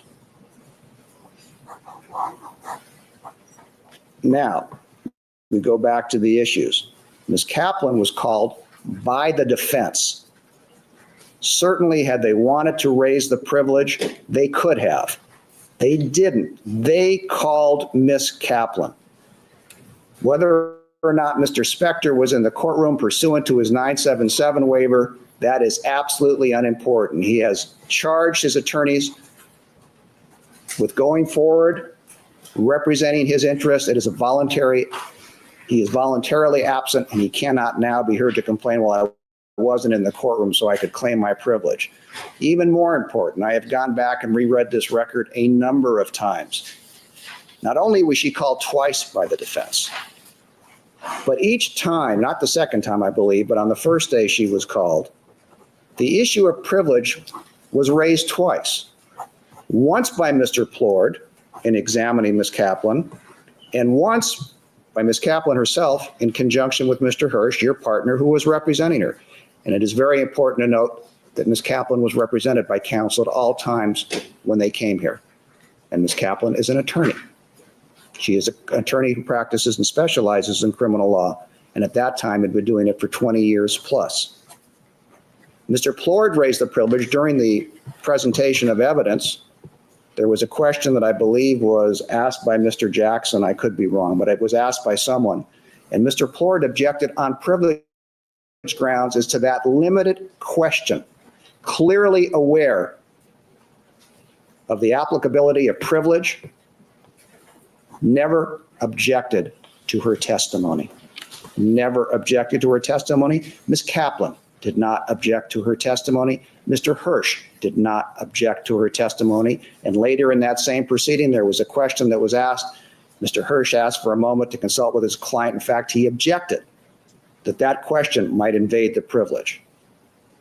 It is very clear from all the evidence that even if there was a privilege, and I'm going to find there is not, it was clearly, indisputably, absolutely waived. The nature of the proceeding, the fact that the defense or Ms. Kaplan didn't think that this would come in the people's case in chief, that is not a basis to now claim, oops, surprise, I would have raised the privilege. That simply legally does not fly. So because of the Meredith, the Fairbanks, the Lee cases, the court finds that these particular observations are not privileged. There is, if there was a privilege, and this is simply for the sake of argument, the privilege has clearly been waived. And as to alternatives, there are none. It has been suggested, oh, Mr. White or Mr. Diamond or someone else could testify. First of all, as I have stated in the past, because of the exact situation that Ms. Kaplan finds herself in now, her credibility is really unassailable in my mind. It doesn't mean someone could not attack it in front of the jury. She is the most credible witness. The defense has made clear, we all know that Mr. Diamond has issues. Whether or not Mr. White has issues, the defense has indicated they're going after him as to credibility. But most importantly, Ms. Kaplan is the only witness who observed Dr. Lee put something in a vial. No other witness can testify to that. Mr. White's testimony is completely different. He has Dr. Lee putting something in a white handkerchief or whatever. The color description is different, though he is very specific as to what he believes it is. So that alternative does not exist. It has been suggested that because the people submitted a potential jury instruction, and they may be entitled to a jury instruction as to how the jury should consider evidence, if it indeed it has been suppressed in some way or discovery has not been turned over. It has been, the people suggested, and I have heard it suggested, oh, I could avoid this problem and not hold Ms. Kaplan in contempt by simply instructing the jury on my findings. That is absolutely unconstitutional and unlawful. I don't have the right to usurp the the jury's findings of credibility as to any witness would in effect is exactly what I would be doing. That is a preliminary fact that I found for the purpose of going forward and allowing the people to present this evidence. The best analogy is, for instance, when a defendant makes a motion to suppress a confession. The court finds that confession is valid. It doesn't mean the defense is not allowed to present things to the jury to show that, in fact, that confession was coerced out of them in front of the jury. It is a legal finding that is not binding upon the jury to the extent that they make credibility findings and other findings. So there is no other remedy that I can employ, which I have considered. If there was and I felt it was a valid remedy, I would take it in a minute, but I do not see it. So for all those reasons that I have just set forth, I see no reason that Ms. Kaplan cannot be compelled to testify. Yes, I understand everything, Mr. Nastatir, that you have presented to me.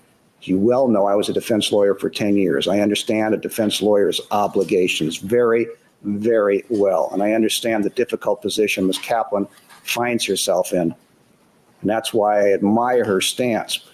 But even an attorney, or even a doctor, or even a psychotherapist, or even a priest, there are times, although most times, their communications are privileged for valid and important reasons.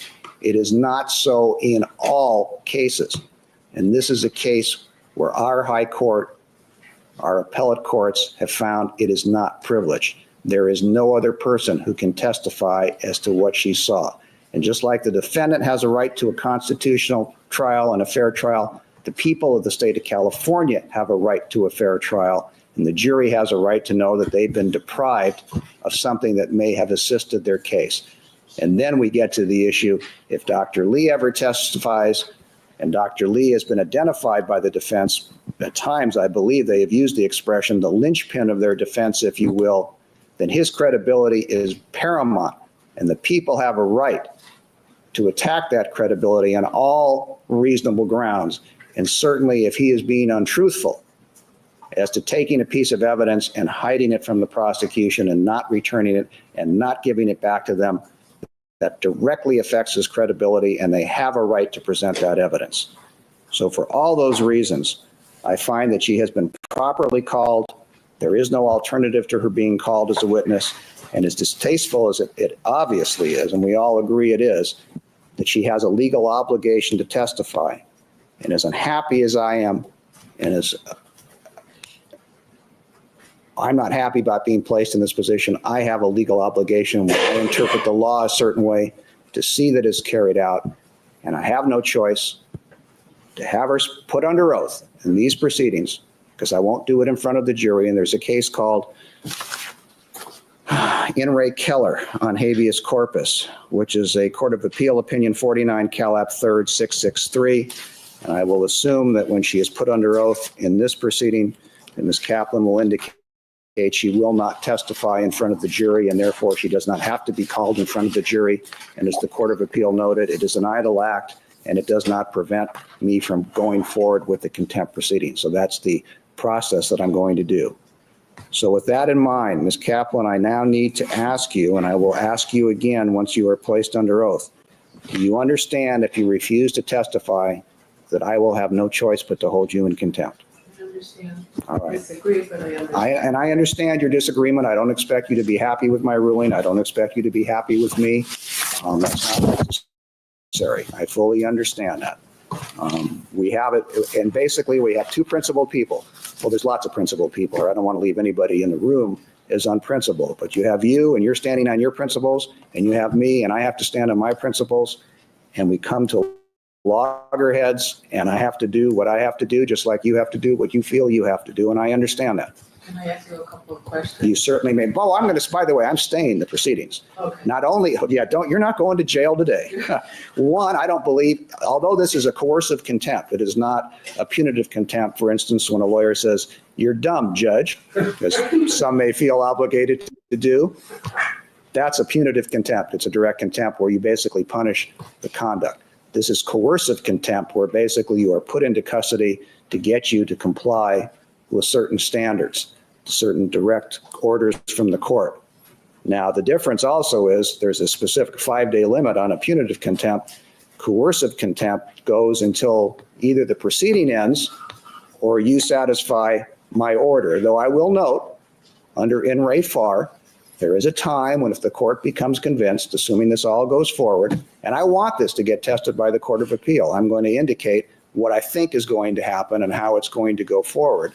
There is a time under in re far, who dealt with my old friend Bill Farr, and probably the friend of some people who are in the audience, when he refused to testify in the Bugliosi matter and was held in contempt and was jailed.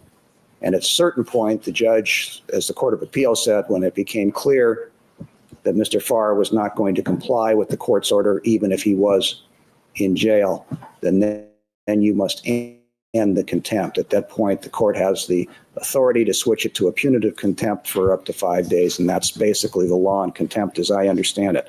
So even if I view this as that because you are an attorney, you are entitled to a stay. I would give you a stay anyway, because I believe the Court of Appeal should have a right to look when this will be filed. And I'm going to ask counsel how long reasonably, because it's only going to be so many days because we have a trial going on. And by the way, it is my belief that when the writ is filed in the Court of Appeal, I think they will issue a stay, because in contempt matters, they do. They want to be able to take a look at the facts. They want to be very careful about contempt matters, as they should be. So I think there's going to be a further stay in this matter, quite candidly. I'm not saying for sure. I can't say what the Court of Appeal will do. I believe I know what division this is going to. I think it's going to Division 3, Division 2 or 3. Somebody handled a pretrial writ in this matter. I'm not sure who it was. Well, then I'm sure this matter will go to them and they will give it due consideration and look at it carefully. I would be very surprised if this was denied summarily. I just don't see it. And of course, if they end up having a different opinion than I do, then that's fine. This isn't a personal matter. This is a legal question, and I'm doing what I think the law commands me to do. And if a higher court, whether it be the Court of Appeal or our Supreme Court, decides differently, that's just fine with me. Then we take it from there and we go through our options. So when do you intend to have your writ filed? We thought it might be today, tomorrow, but certainly by Monday it'll be filed. Okay, well, why don't we give them a couple extra days? Things happen. I don't know. This will probably be considered what they call a hot writ. So I would suggest that we stay this until June. Before you set a date, can I have a chance to?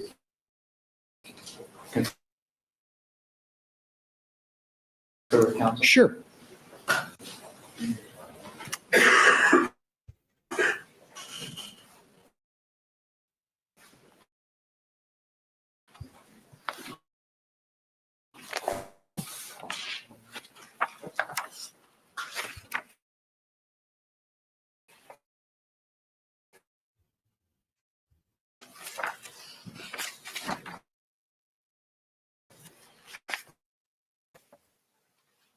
We're also here in the court's room, but we also filed on behalf of Mr. Spector. And we're thinking, what was the date the court? Week of the 18th, probably the end of the week is I think what I'm looking at. That would be fine. If we could put it towards the end of the week, we think we can get it done by then. Okay, that's fine. And I might point out, and I'm not, the defense has to do what they think is appropriate. Everybody has made their record. And you know, Ms. Kaplan, the defense can say, look, we disagree. We have our record. Let her testify this. There's others involved as well, but ultimately it's my responsibility, and I understand that. I'm just pointing that out. There's other ways for people to protect their rights and move forward without having to go this far, but it's come to this, and therefore that's where we're at. What date are you looking at? Before I go to the date, Your Honor said it was characterizing the contempt as a It's called a coercive contempt. coercive contempt. In other words, it's you put someone in custody until they comply with You the court's have order. discretion to make that determination. It doesn't have to be the 5 days. No, I understand. I just want a clarification. You know I don't like doing this. You know that I view this as a principled contempt, if you will, if there's such a thing. And I will take that all into account if we ever get that far. Ms. Kaplan just concerned about her child. This is not a punitive action on my part. There is no animus involved. I'll work with everybody. I have to do what I have to do, but there's not going to be any undue hardship beyond what we've already gone through on anybody. I appreciate that. So is by the 22nd of June, is that the date the defense agreed? That's fine, that's a Friday, that would be agreeable. June 22nd that's the 5 PM, it gives them plenty of time to consider it. And again, even if for some reason, and I don't foresee this, if the Court of Appeals should say summarily denied, you obviously want to go to the California Supreme Court, I'll give you a further stay. Okay, so we're going to work that part will be worked out appropriately. And just briefly, the alternatives that the court would consider is just informing maybe the jury, as I did in Meredith, of where the location of the evidence was, what was there. It's not enough because in essence, I have to make findings as to Dr. Lee. If I just said, look, something was found at the scene, it's an object, that satisfies part of it. That shows that the people have been deprived, assuming I could do that. But then Dr. Lee basically, and I'm not making ultimate findings. I've made findings that I did concerning Dr. Lee, the jury to determine. I'm in essence commenting on his credibility, and I'm not sure I can do that. If somebody can convince me I can, that's something else. But at this point, that's in essence what the people's proposed instruction proposed, and I don't think I can go that far. Just the distinction between the cases the court cited, Meredith involved an actual tangible piece of evidence. Lee had an actual tangible piece of evidence. The shoes were turned over to the public defender. They determined there was no attorney-client privilege. Those are tangible pieces of evidence. Ms. Kaplan's testimony is I saw something white. Well, it goes beyond that. You have to put it into context with those matters. I've considered each and every one. Just one suggestion. Okay. Wouldn't it be better under these circumstances to wait till Dr. Lee testifies to see if it's even relevant? No, because we know what Dr. Lee is going to testify to the extent that he has already testified. I didn't take that object. What if they decide not to call him? That's something else. But right now, I've indicated why I believe it is appropriate. It has been deprived of putting on their best case, and I believe that the jury has a right to know that. Yes. Moments ago, you suggested other people here in the courtroom have not quite the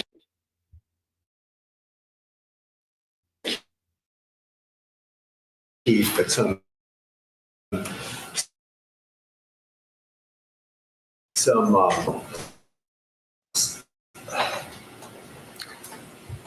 to do. I pointed out that I'm happy what the part tried to talk about. I am to move. If the people are able to be satisfied that they're getting what they need and the defense is satisfied, I'm more than happy.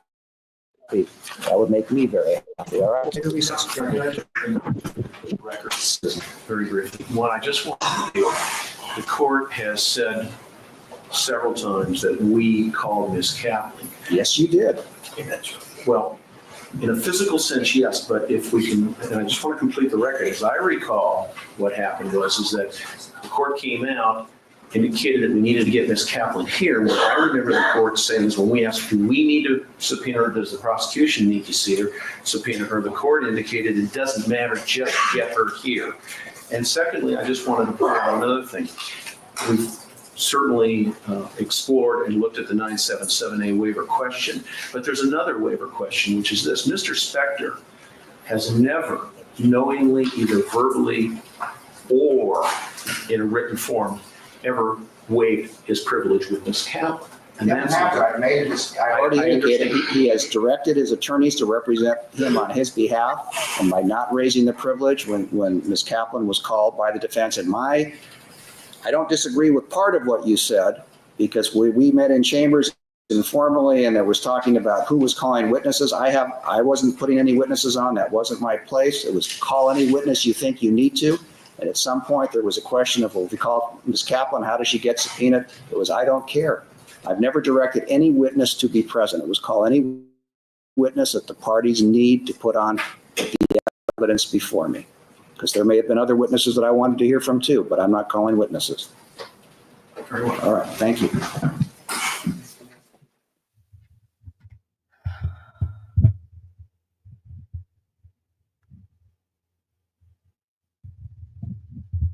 Okay, guys. That's it for today because I need to go take a nap. So, but I wanted to get through that part with Sarah Kaplan because she has been a bone of contention now with Judge Fiddler. I almost called him Doctor. With Judge Fiddler because of that whole tooth fingernail thing, whatever, with Dr. Lee. So I wanted to get through that, and then we'll have a new witness tomorrow that's like, oh no, we won't either because I have to go to the doctor. Well, we might. It depends on what the Karen Reed trial thing is doing.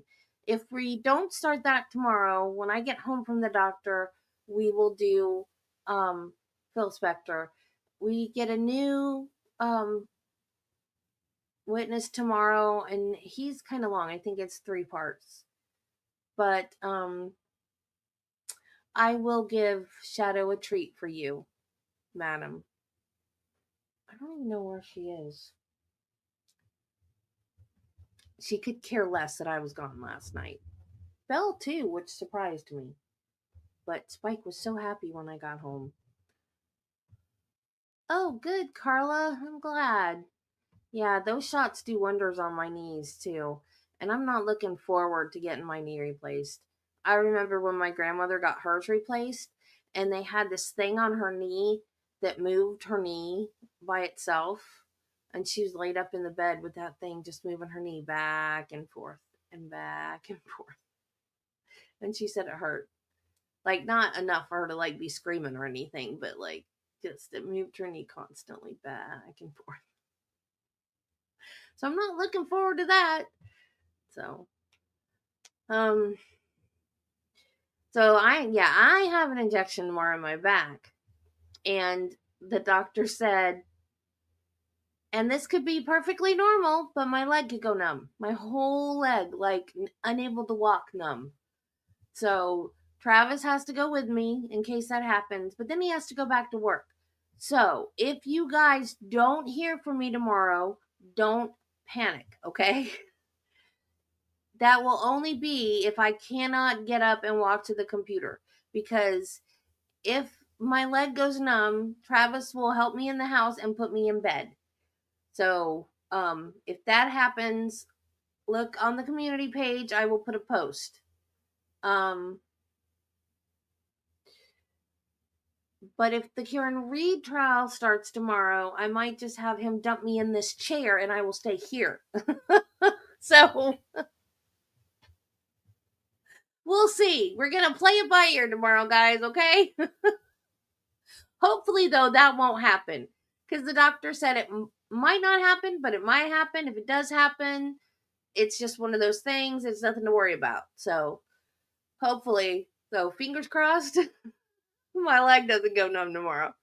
And if the Karen Reed trial does not happen this week, because if it doesn't happen this week, the Menendez brothers resentencing hearing is the 17th and 18th. And we're going to do that somehow, some way, whether Karen Reed starts this week or not, even if we have to do it on replay. Because I watched on Legal Bites channel, I don't know why, but she only did it on Mondays instead of doing it every day like I'm doing with the Phil Spector one. And we never got to the end because of other live trials that came along.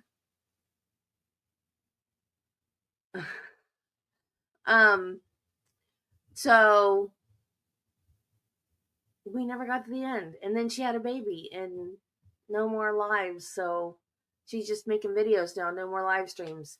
So we never got, of course, the first trial was a hung jury, and then the second trial they got convicted. It's not like it's, we don't know what happened, but still, I never got to see the end of that trial. Of course, I could watch it on my own, but trials aren't as fun if you watch them by yourself. I mean, fun. Fun's not the right word, but you know what I mean. So I really, really want to watch the resentencing hearing because I think they've been punished enough. I mean, and I keep saying this, but if Gypsy Rose Blanchard is out already, they need to be out. already. Back then in the 90s, they didn't believe the abuse stories.